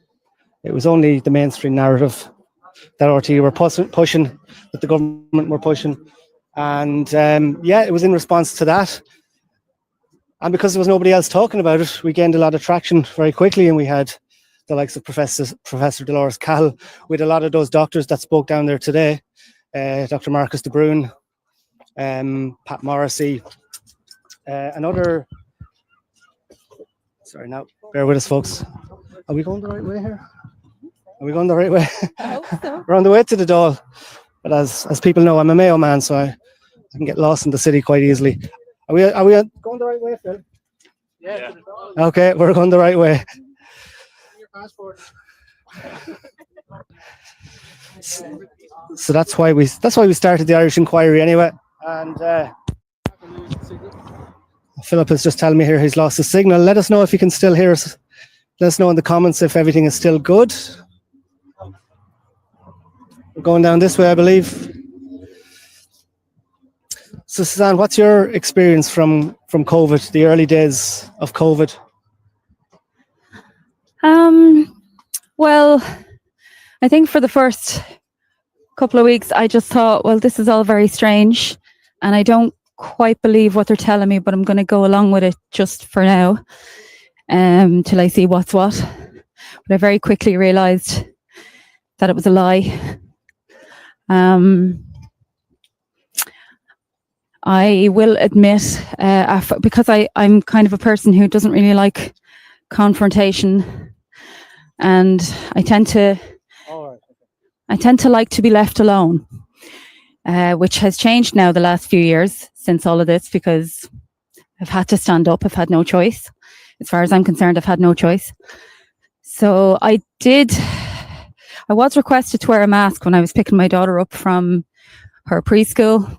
I think it was May 2020, and even though we were picking them up from outside, and I did it the first couple of times, and I was very, very uncomfortable about it. And my daughter was 4 at the time, and she said to me, "Mammy, when I grow up, I'm going to wear a mask so I don't die from coronavirus." And that there in that moment was the time it was the moment for me where I decided I had to really now set a good example for my child. So take off the mask. And I never wore a mask again, I don't think. And it was very nerve-wracking not wearing it for the first few times, because I fully expected to be accosted, which I was. But she was saying, I said to her, "You're not going to die. It's just people." And she said, "Well, then why do people wear the masks?" And then the penny dropped for me. I thought, well, yeah, people wear the mask mostly because it's something they're told to do, and not because it has any purpose. In fact, they were harmful. Anyone who wore a mask for longer than 10 minutes could tell you that they would give you headaches and you didn't feel right after wearing one. And it didn't make sense because there was no biohazard bins everywhere for these masks. People were just throwing them around. So none of that made sense. Nothing during that time made sense. And I remember being questioned, just walking 1 minute to the shops, being stopped by guard, where was I going, this kind of thing. But in regards to the mask, I felt very silly and very sort of ashamed, really, for even wearing it in the first place, even though it was just for a couple of times. And I had to find my courage and just do the right thing for my child. So yeah, but people lost the run of themselves during that time. I remember being, followed, harassed, shouted at. I was told one time to stand outside and be served basically like a dog. It was just such a surreal time. And to not be able to go anywhere for a coffee or to the cinema when other people could, just because they had a Nazi pass, for a vaccine, a so-called vaccine. It's not a vaccine. It's not a traditional vaccine. Merriam-Webster changed their definition of what a vaccine was in order to accommodate this new definition of a vaccine. We know that the mRNA shots were tested on animals and that the animals died during the trials. So lots of people took it to go on holidays and that kind of thing. And I was just really shocked at the way people behaved during that time. And it really sorted the wheat from the chaff. Can I just say there, just Suzanne, yeah, it just brings me back to those days living in Dublin. I was working with a big, I won't name them, I was working with a big sports broadcasting company at the time. No, because I have to sign an NDA, so I can't name them. Because they kept me at home for 8 months, not paying me because I wouldn't wear a mask. Even though when it was coming in, I got in touch with them weeks before it came in, and I said, I will not be wearing a mask. And they said, "Stephen, we agree with you. There'll be no masks here." And there were. But anyway, going back to what you were saying there, Suzanne, about having to stand outside and it was difficult to get a bite to eat or get a coffee or go for a pint or whatever. And it was that summer in 2020 where I thought, I really want to put on a festival this year, a festival for people like me who had been removed from society, who weren't allowed to participate. And I've been talking about it every year since. And I've never done it, but it's happening this year, everybody. So if anyone would like to attend our festival, please add me as a friend on Facebook on my personal page and send me a private message, because you know the way the likes of the Socialist Party and people before profit, when they get wind of any of these sorts of gatherings with good, decent people gathering, they try and shut them down. They try and get it cancelled with the venue. They try and get some of the the speakers or the performers to cancel. So all is going well so far. It's going ahead. It's on the 23rd of August. It's somewhere in the west of Ireland. If you send me a private message on my personal Facebook page, I will send you all the details. And it'll be great to see you there. It's an all-day event. We'll have some brilliant speakers. Watch yourself, girls. We have some brilliant speakers and musicians and bands playing there all day long. So hopefully we'll get the weather. Now, thank you very much for letting us cross there. Okay. So yeah, I just wanted to mention that there. And now we're on the way to the Dáil here. Yeah. We're on the way to the Dáil. Yes. Go left there. Wait, are they going to okay, we're going to Kildare Street. Wasn't sure which side of the Dáil we're going to. Now let me turn this camera around. Bear with me for 1 second. Suzanne, do you mind holding that for a second? So I think, are we still live there? We're live, yeah. I think a couple of things that we should talk about in terms of the whole COVID scamdemic was what was done to the elderly. And you look at what's been done to them now as well, and their lives never mattered, but they were used in a very manipulative sense. They weaponized people's empathy by saying, don't hug your granny or you might kill her. But they locked these people up against their will. When you get old, you still have autonomy. And those old people I don't like calling them old people, but they're just people at the end of the day. But it's not nice to kind of call them elderly or old, but just for the purposes of talking about this particular subject, I will. They were locked up against their will. And they died alone. They actually put latex gloves filled with warm water in the hands of the elderly people who were dying in order that they didn't feel alone. That was supposed to be some kind of act of compassion. What would have been more compassionate would have been to allow their families in to be with them as they passed away. And they used these elderly people to get their figures up. Marcus de Brun was employed to do rounds in a nursing home at the time. And they sent a lot of elderly people from the hospitals back into the nursing homes without tests, whether they had COVID or not. And in his nursing home, I believe, 12 or 14 people died. And in the nursing home just a few miles away in Rush, nobody died because they didn't send any elderly from the hospitals into that nursing home in Rush. So from that point of view, they were able to see that it was directly because of government actions that these elderly people were dying. So they didn't give them any treatment as well. They had do not resuscitate orders. So if they had have actually treated them, a lot of them probably would have been okay. But the fact of the matter is, when you get to that stage of life, if cancer or something else hasn't gotten you by that time, chances are you're going to succumb to a respiratory illness, whether it's cold, flu, COVID, whatever it is.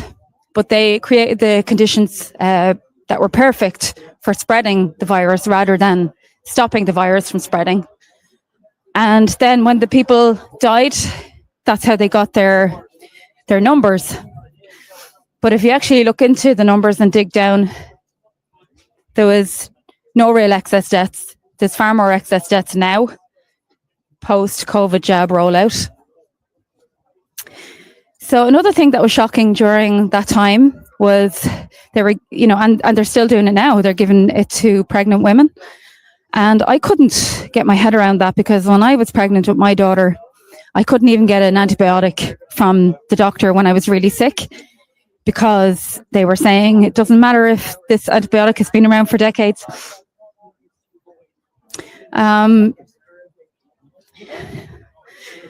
We have some doctors coming along here now. We might get a chance to talk to them. But they're perfectly willing to give this mRNA jab to pregnant women. The reason why they don't generally do those kinds of things is because it's unethical to test on pregnant women. Ergo, you cannot tell if a drug is safe or not. And in Ireland, we've had the thalidomide scandals in the past, where even after it was shown that this drug was causing devastating effects, it was kept on the Irish market for a few more years. But yeah, it just really shocked me that they were given this, or that they still are giving this to pregnant women. If you walk into a pharmacy as a pregnant woman and you try to buy anything other than paracetamol, you're prevented from doing so.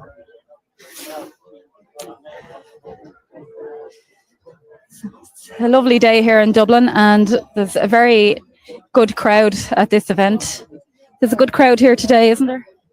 Yeah, there've been a couple of hundred people here for sure. Hard to tell the exact numbers. Now we're just on the way down Kildare Street here to the Dáil. I believe they're going to hand in a petition, is that right? They're going to hand in a petition and a letter, I believe. Okay, so we'll go on down for a couple of minutes. Hopefully we don't get our car clamped. Parking is up at 3 o'clock. It was very hard to get parking because none of the machines take cash anymore. So that's the way things are going, as we all know. All of these things are connected. Was when all the doctors were being named out earlier, was Dr. Anne McCluskey mentioned?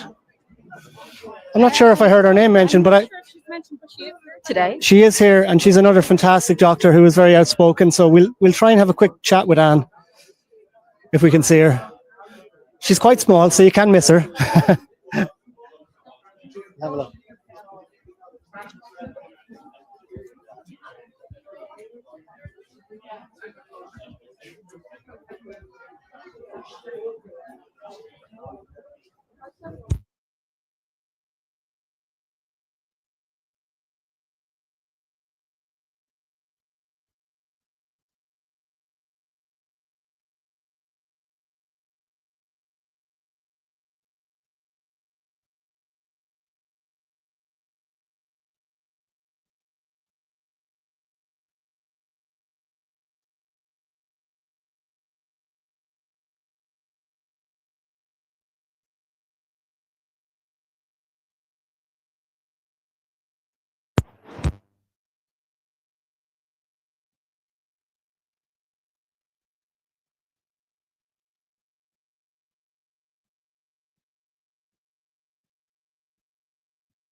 Okay, we're here now.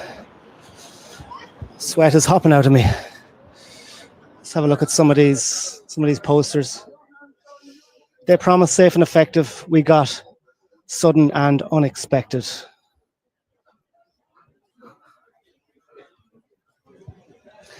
As was said by one of the doctors that spoke today, the excess death figures are in and around 20,000 people in Ireland.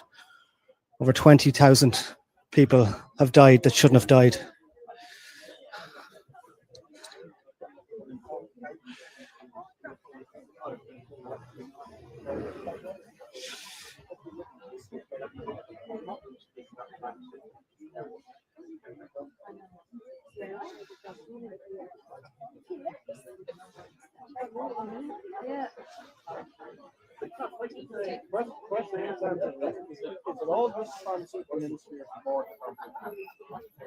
It's all bioexpensive.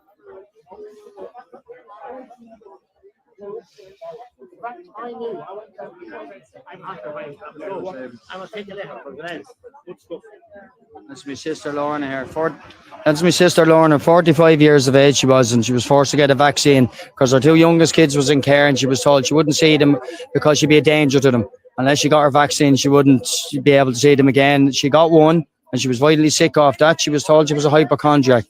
And then she got to see the kids again, and then she was meant to be getting them back, but she must have the second one. And it was the second one that gave her, she ended up taking a stroke. For 10 months, she actually suffered in agony, and that's what they told her, you're a hypochondriac. That's what her own doctor said. And in the end, she took a stroke, and she ended up being rushed to hospital, which she went into a coma. And then she was in the hospital for 3 weeks in that coma. And then she passed away there 29th of January 2022. Also, this here is my Uncle George. He died 40 minutes after my Uncle George Hunt. 40 minutes after my sister died in a separate hospital. And that's because they injected him with midazolam and morphine. They murdered both members of my family. They murdered them. So they did.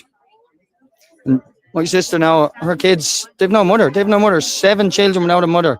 It's horrible, like, you know. They're suffering too. They're suffering big time through it, you know. And to tell her that she was a hypochondriac, making it all up. Well, she's dead now, so she didn't make nothing up. And they need to stop all this. They keep advertising. You see it. I've seen it again over Facebook. A so-called new virus out, so they reckon another one. Let's put people in panic. Let's force them to take another injection that we already know has murdered millions all over the world. People need to stand up. Everyone in this country needs to come together, and every other country, England, Ireland, every country in Europe, every country in the world, come together and say no more. Enough is enough. It needs to be stopped. And else we're just going to see more and more friends and family being murdered by these. It needs to stop. We need to stand together.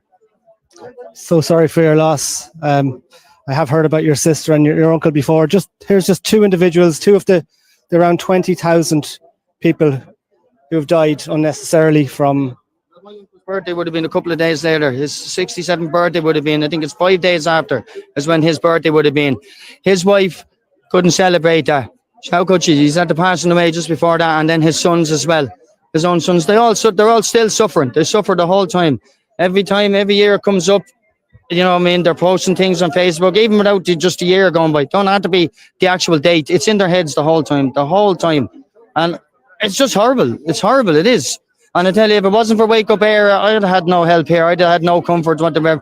The Wake Up Area is what helped. Them people helped me, Barry and Katrina and them, and Adele. They all helped me. Otherwise, I would have had nobody. I actually felt for my own for a long time. I was sitting on my own in my home, thinking of no one to help me. No, I remember I was the last person to see my sister in the coffin. I was the last person. And this picture here that was taken of my sister, the reason why it was taken was because I was talking to her. I know she was in the coma, but we were told that she'd possibly come out of the coma in a week to 2 weeks. And that's why I had the picture taken to let her know that we were in the hospital, that we cared for her. And as I left the hospital, it was actually my sister, was with my other sister. And then we got a phone call from the sister that passed away, her fella, John. He rang me to tell me that she's gone. And I said, she's not gone. I thought he meant he moved her to a different room. I said, no, she was just there. I'm only at the minute. He said, no, she's passed. I was like, no way. And while I'm in that hospital, trying to comfort my other sisters in the hospital, trying to tell them everything is all right, even though it wasn't all right. And I had to ring my dad to tell me dad that my sister was dead. You know, I mean, how can you do things like that, you know? It's horrible. And then my cousin Johnny Hunt rings me to tell me, just 45 minutes later, my dad has just passed away 5 minutes ago. 2 of them on the same day, you know? It's horrible. So sorry for your loss. And for the whole time. And my mother, my mother, right? That's her brother and her daughter that passed away the same day. And on the 21st of January was my other brother's anniversary, that he died at 3 months old. And more than likely that was from injections too. They said a cot death. But we know that they've been poisoning children since they're born in the hospitals. I seen an article out the other day.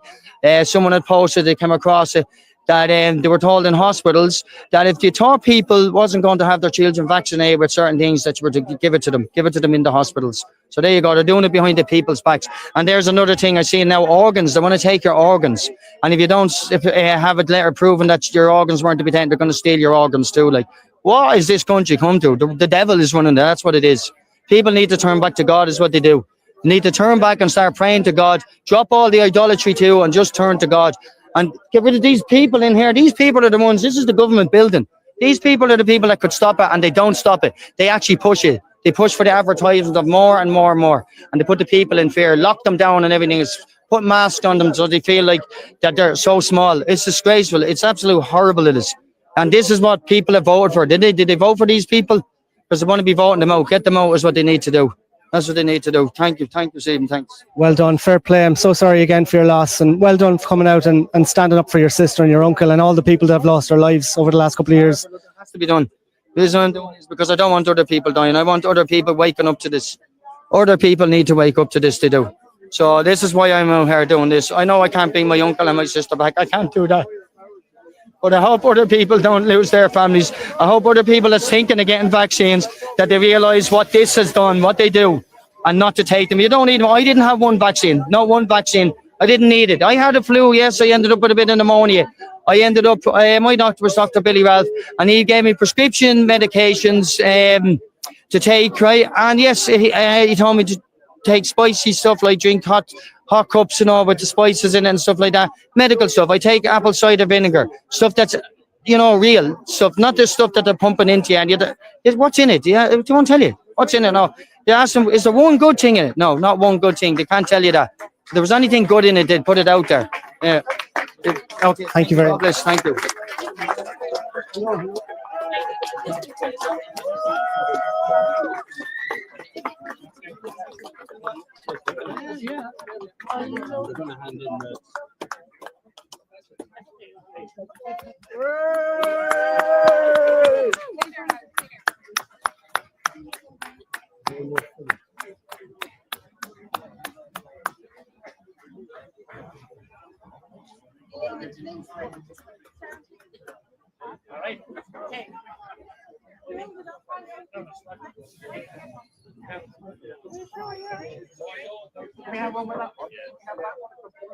Yeah. Jerry, put your tie on. Come on. Jerry Waters. Jerry Waters, get your ass over here. He's in the pub.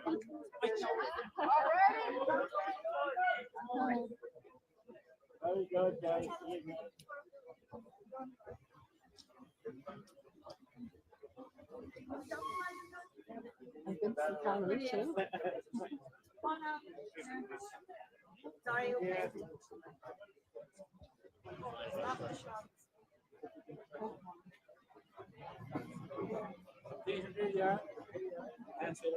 No, absolutely.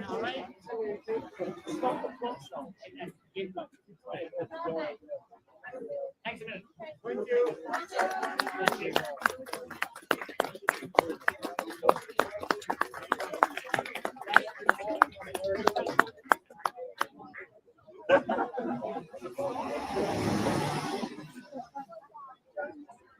Okay, I think that's everything. Hello, Tom. How are you? Would you like to say hello? Yeah. Lovely. I'm here with Councillor Tom. Remind me your surname, Tom. McDonald, Kildare. Tom McDonald from Kildare. Bear with me, Tom. Something's after happening here to me phone. Technology, Tom. Tom, good to see you. I've come across you a couple of times online on different videos. You're quite outspoken over the last couple of years. Yeah. Is COVID, is this an issue that you have been speaking about since the start? Yeah. I've friends. I've actually a friend, one of my best friends in Castlebar, Porrick Costello. He's got ill since he got injected. Another friend in Newport. I'm Mayo man originally, Swinford, and a neighbour of mine in Newbridge has been died 2 days after. I seen him working one evening down the town. I left him at 8 o'clock where he was working, and he was dead Friday morning. He was perfect Wednesday evening. So it's affected everyone. But since I got involved in the council, I was drawn to the graveyard in Newbridge. And while I was there in the graveyard in Newbridge, I was just, water was an issue there and a few things that, you get involved in your council work. And then I started to notice the headstones and the age of the headstones and the young profile. It was unreal. I seen one little girl, she was only 11, and her mother was very upset. One day I was there, and then that's how I woke up to I must start looking at the headstones. So then I went through all the headstones, sort of 21, 22 headstones in particular. And in one area alone, I seen there was 20 within, I'd say, there was about 60 graves, and there was 47 and younger, and they were all since 21. It was shocking numbers, and it was it was some wake up for me, as regards. And I've been always aware of the vaccine. I took a vaccine myself because we were forced on it. It was forced on us. I wasn't one of these people that were anti-vaxxer. I wasn't awake at that time, and we were all locked up in our houses. And that's why I reflect what I'm doing there today. These are the amount of people that came into the country from other countries. Were they vaccinated? Were they not? They were coming from countries that weren't vaccinated, And we couldn't go to a funeral. couldn't visit our grandparents in nursing homes, and yet these people were coming into the country while we were all locked down. We couldn't go any more than 5k. We were under totalitarian. It was a fascist state really for that period of time, you know. So it was some experience. And then you see these figures, non-nationals coming into the country. So it's a big reflection. It's a replacement, migration replacement. That's what it is. Because we're all highly vexed, and they're coming. They're not vexed, and they're here in the country now. You know. Yeah. So the worry is that they'll kind of hide the number of deaths in time. Like they'll hide the true numbers of deaths. True numbers, because they'll say that we'll have these. It's a migration replacement. Yeah, and the figures are there. You know, and we've taken in 1 million. Alone since 18, you know, or 19, we've taken in 1 million, over 1 million. Yeah. Tom, thanks very much for talking to us today. How is your work going in the council? How do you find it? How are they treating you in there? It's challenging. It's challenging. Yeah, where we have 20 billion surplus in the economy, we're just out to the Dáil here, and I want to do a road crossing. I want to do a playground for the kids. No money for that. I need a swimming pool in Newbridge for the children. Can't get a swimming pool in Newbridge. Our swimming pool in Newbridge is an iPass centre. It was taken off us and it was turned into an iPass centre. And we can't get money for road crossings. We can't get money for playgrounds. We can't get money for swimming pools. There's 30,000 people, maybe 35,000 people in the greater area in Newbridge. And we need these things for the children. Absolutely, Tom. And I heard Minister for Justice Jim O'Callaghan on Primetime, I think it was last week, saying that they spent 1.2 billion on only accommodation in the last year for asylum seekers and refugees. So there's plenty of money for certain things and certain people, but not for others. Tom, listen, we just want to talk to someone else here before we go. Thank you so much, and all the best with everything. Take care. Okay. Okay, I believe we're on the move here now. We're going to speak with somebody else. I think Suzanne has somebody lined up for us to chat with. Hello, how are you? There's who are we speaking with here? Is it?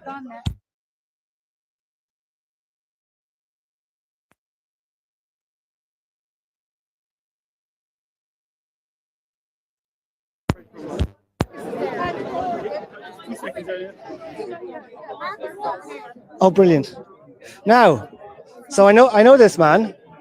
I'm here with Peter O'Donoghue, Councillor Peter O'Donoghue from Cork. Excellent. Great to see you. I've known you a couple of years, Peter. We've met at different events over the years. You're here today supporting Marcus Brun and the other doctors who are very outspoken about things that were going on during COVID.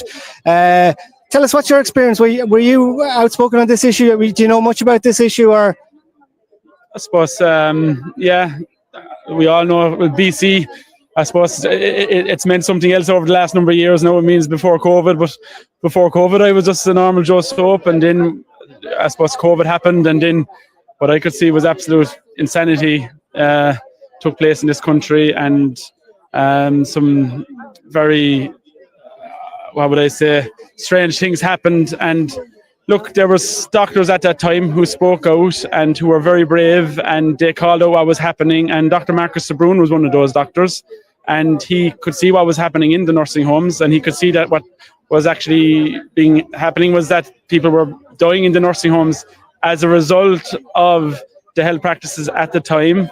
And he was brave enough to call it out and to say what was happening. And as a result of that, he has found himself ostracized now within the medical world, within our health system, and unfortunately he's not alone. There's many other doctors with him. So I felt that it was very important for me to come here today to support these brave doctors who have gone above and beyond in speaking the truth and in standing up for the citizens of Ireland, and in standing up for accountability within our health service, because ultimately this is what this all comes down to. If Dr. Marcus Brun is struck off as a doctor as a result of questioning what happened, then this will set a very, very dangerous precedent in this country where accountability, there will be none. Yeah, it's fantastic you got so much support here today. I'm delighted to see that. And it's fantastic to see you here, Peter. And I just want to say well done, first of all, on becoming a councillor. As I say, I've known Peter for a couple of years, and he's one of the good guys. I'm delighted he got in. It's just a pity we didn't get a few more like him in around the country. But, you know, We'll start with a few. We have a few decent people in there in councillor positions. And how's it going for you so far, Peter? How are you finding it in the council? Very, very interesting. It's like definitely like the cat amongst the pigeons, I could say. And just on this issue, only a number of weeks ago, I brought forward a motion to Cork County Council asking for an immediate public inquiry into COVID-19 and asking for an inquiry into the massive increase in excess deaths since January 2021, which is over 22,500 people. So, what sort of response did you get to that? Oh my God, yeah, it was a very, very hostile response I got inside in that chamber. Remember, all I was asking for was an inquiry, and I was accused of making a political football out of COVID. I was accused of all sorts of things. Look, unfortunately, same as what's happening here today. People tried to gag me, they tried to censor me, and the media, it didn't even report on my motion on that day. So look, the media has a lot to answer for here today, an awful lot to answer for in this country. And just on that note, before I leave you, I want to commend you, Stephen, on the journalism that you have been carrying out over the last number of years. You've been highlighting many, many different issues, and you play a very, very important role in getting the truth out to the people of Ireland. So thank you. Peter, thanks so much. And yeah, social media and the internet is playing such a big role now in getting information out there, because we can't, as you say, we can't trust the mainstream media, and we've known that for a while now. So listen, it's great to see you. Thanks very much, and fair play to you. Thanks, Stephen. All this is an experiment, and we had an alternative.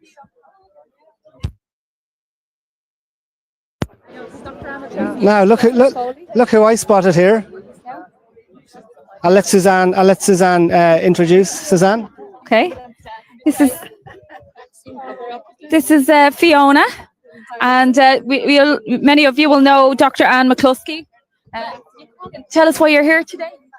Where else would you be on a sunny Tuesday in Dublin but standing with your medical colleagues and friends, and standing up for patient safety, for informed consent, for autonomy, and telling the Irish Medical Council and the band of traitors in this government building behind us, the people who hate the Irish nation and all that we stand for, that we've had enough, and that the tide is turning. People are waking up.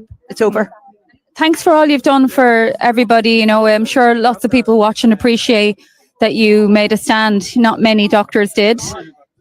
Not many, but as I say, as I've been saying to people who are saying that to me today, every one of us here is here because we care about our country, because we care about people, because we care about our precious children, because we care about pregnant women, because we care about science.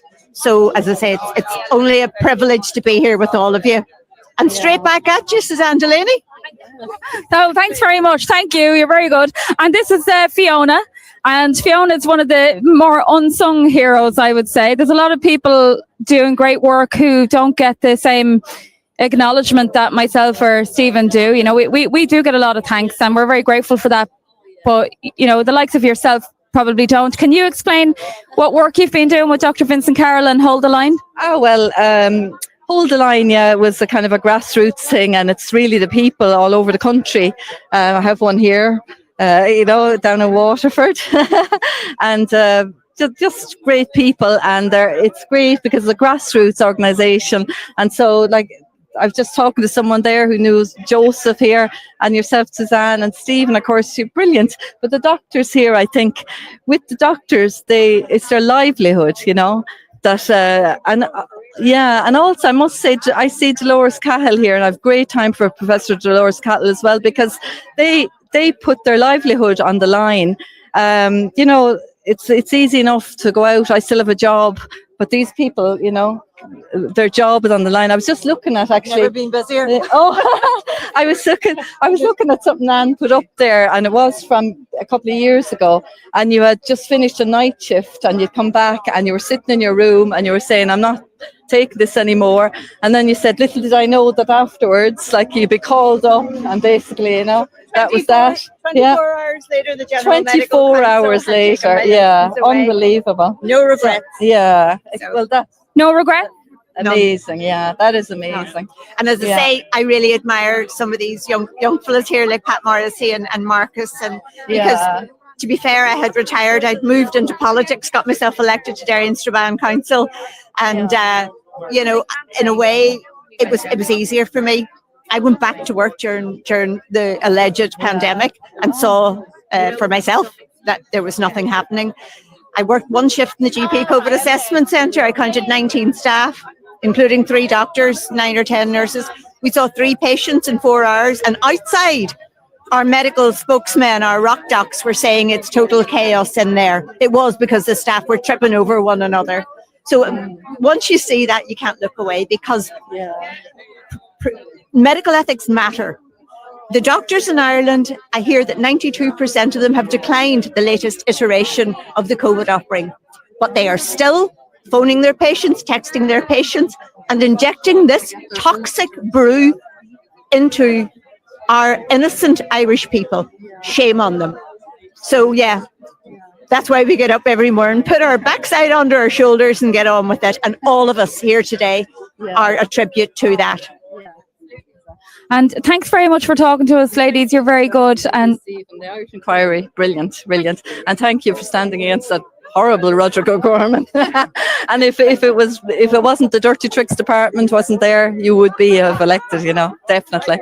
And Stephen too. Yeah, Stephen did very well. He did better than me. I know. Well, thanks very much, ladies. Thank you. Try and get Marcus. Yeah, where's Stella? Oh, she's there. I gave them to Elaine.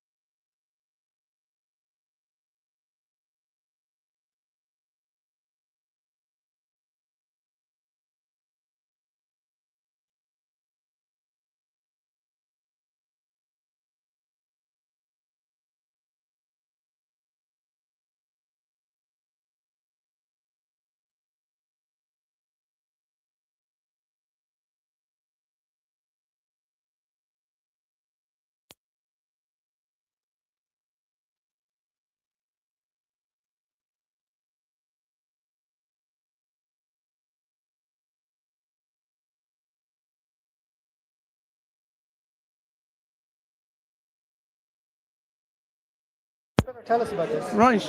Will you tell us your name? Sorry. John D. Walsh, Waterford, right?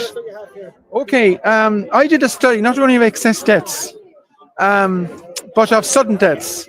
Must remember that in 2020, the year of the pandemic, it was the first year since 2012 when excess deaths were 0. There were less deaths overall, right? But not only that, I studied the Waterford RIP for 6 years. And this is what I came up with in relation to sudden deaths. So here we have it. In 2018, there was 31 sudden deaths. 2019, there was 26. 2020 went up to 39, right? 50% increase.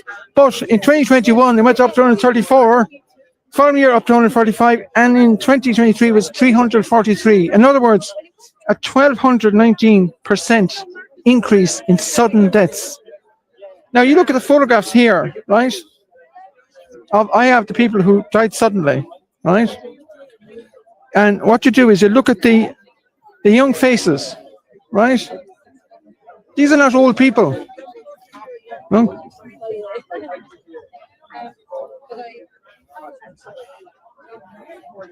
No? They're all the young faces. Right? Look at these. And even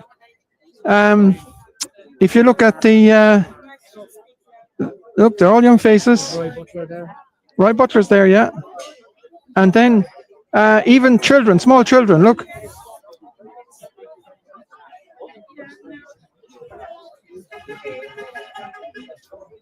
That can't be denied. That shows it all up. And you mentioned you did a lot of your research on RIP.ie. There's another man here I want to talk to as well. I think Patrick E. Walsh, isn't it? Is it Patrick? He's done a lot of work as well. He's done fantastic work, and I'm not related to him. No relation? Yeah. Oh, yeah, he's done fabulous work.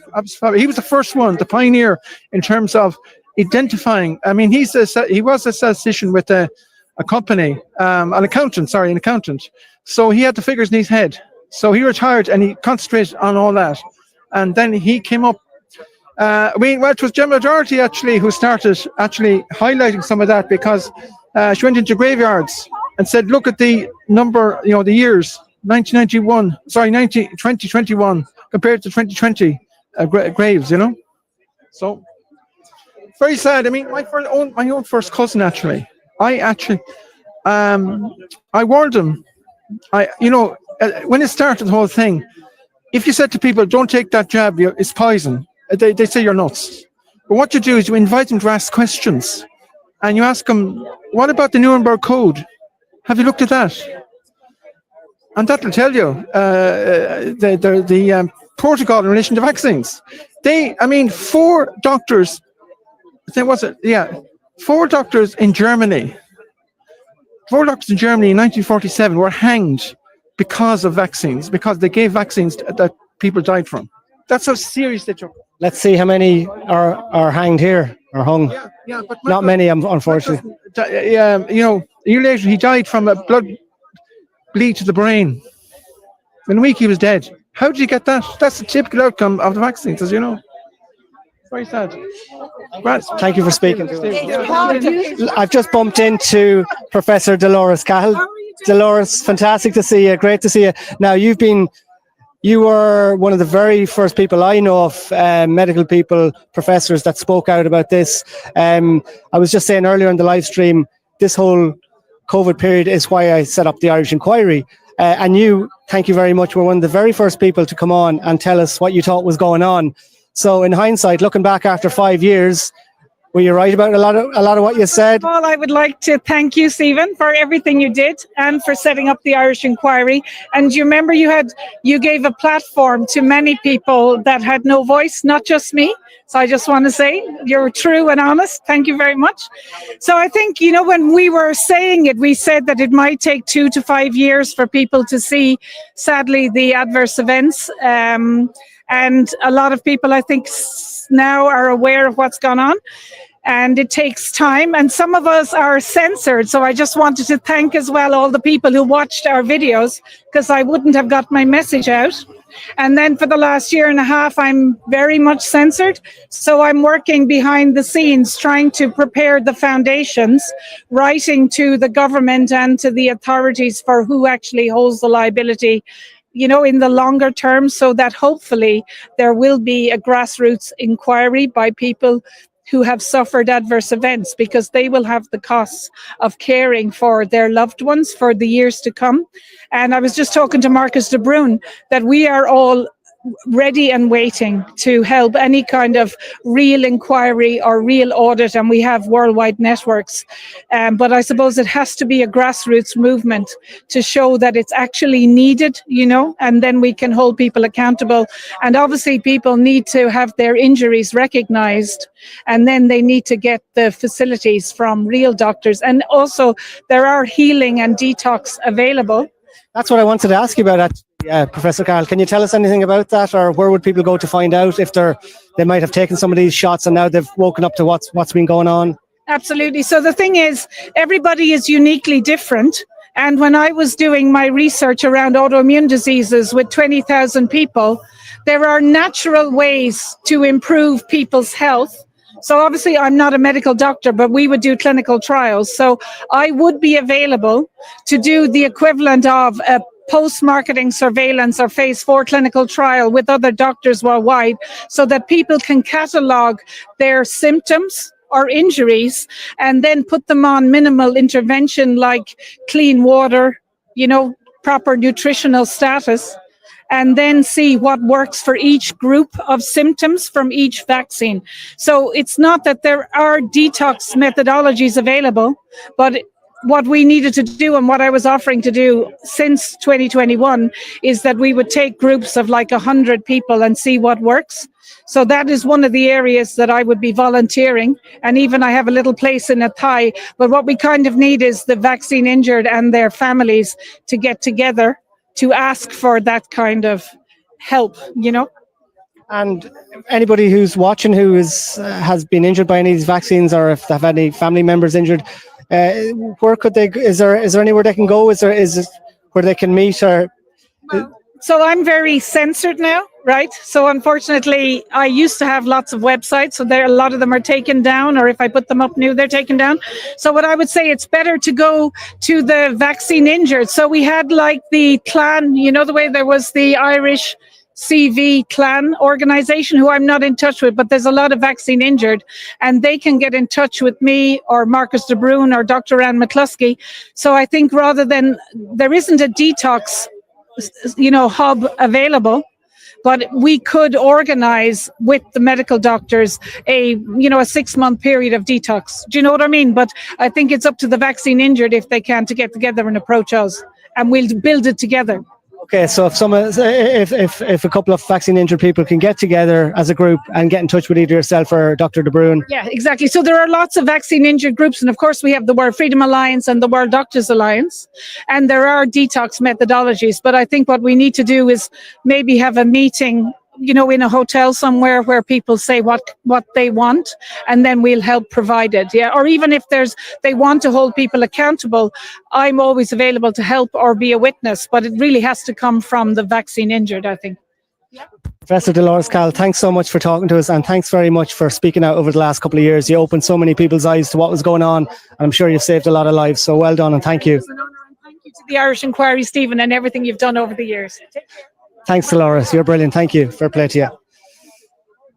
Now, let's just see, is there anyone else here we might have a chat with? I was hoping we might get a chat with Dr. de Brun. We may have missed him. I'm just looking around here now, and I don't see him. I also wanted to have a chat with Patrick E. Walsh, who has done a lot of research on RIP.ie. and has come to the figure of around, I believe, 22,000 excess deaths since the rollout of the untested COVID jabs. So I can't see, I'm afraid I think we've lost everybody else. I think all the other doctors are gone. So I think we're going to leave it at that, folks. Thanks for sticking with us. Please give this a share if you can, and let people know what's been going on. As I said earlier, we are having an event at the end of August in the west of Ireland, somewhere, a secret location currently. If anybody would like to buy tickets to that event, we have 500 tickets available. We have 100 tickets sold so far, so there's 400 tickets left. So I would suggest that you go on to my personal Facebook page, Stephen Kerr. There's Louise Rosegrave, who spoke so well earlier. She's got a Substack. You should check it out. But anyway, going back to that event, if you'd like to attend that event, go on to my personal Facebook page, Stephen Kerr, and send me a private message, and I will send you the details. We're not going to publicise it yet, just because we know the radical left, the likes of the Socialist Party and People Before Profit and some of the NGOs, when they get word that we're having a gathering to share information or have a bit of fun, they do all they can to have it cancelled. So we're going to make sure that doesn't happen. So we're going to keep it offline for the moment. And we're going to sign off here. Suzanne, I don't know if you want to say anything in closing. Not really, no. You caught me on the hop. I can think of lots of things to say normally, but it's, you know, I've been chatting to a lot of people, a lot of really good people here today. It gives you hope, you know, that the truth might come out if we keep chipping away at it. That's all we can do. Okay, thank you very much, Suzanne. We leave it there, folks. Thanks for joining us. Take care. All the best.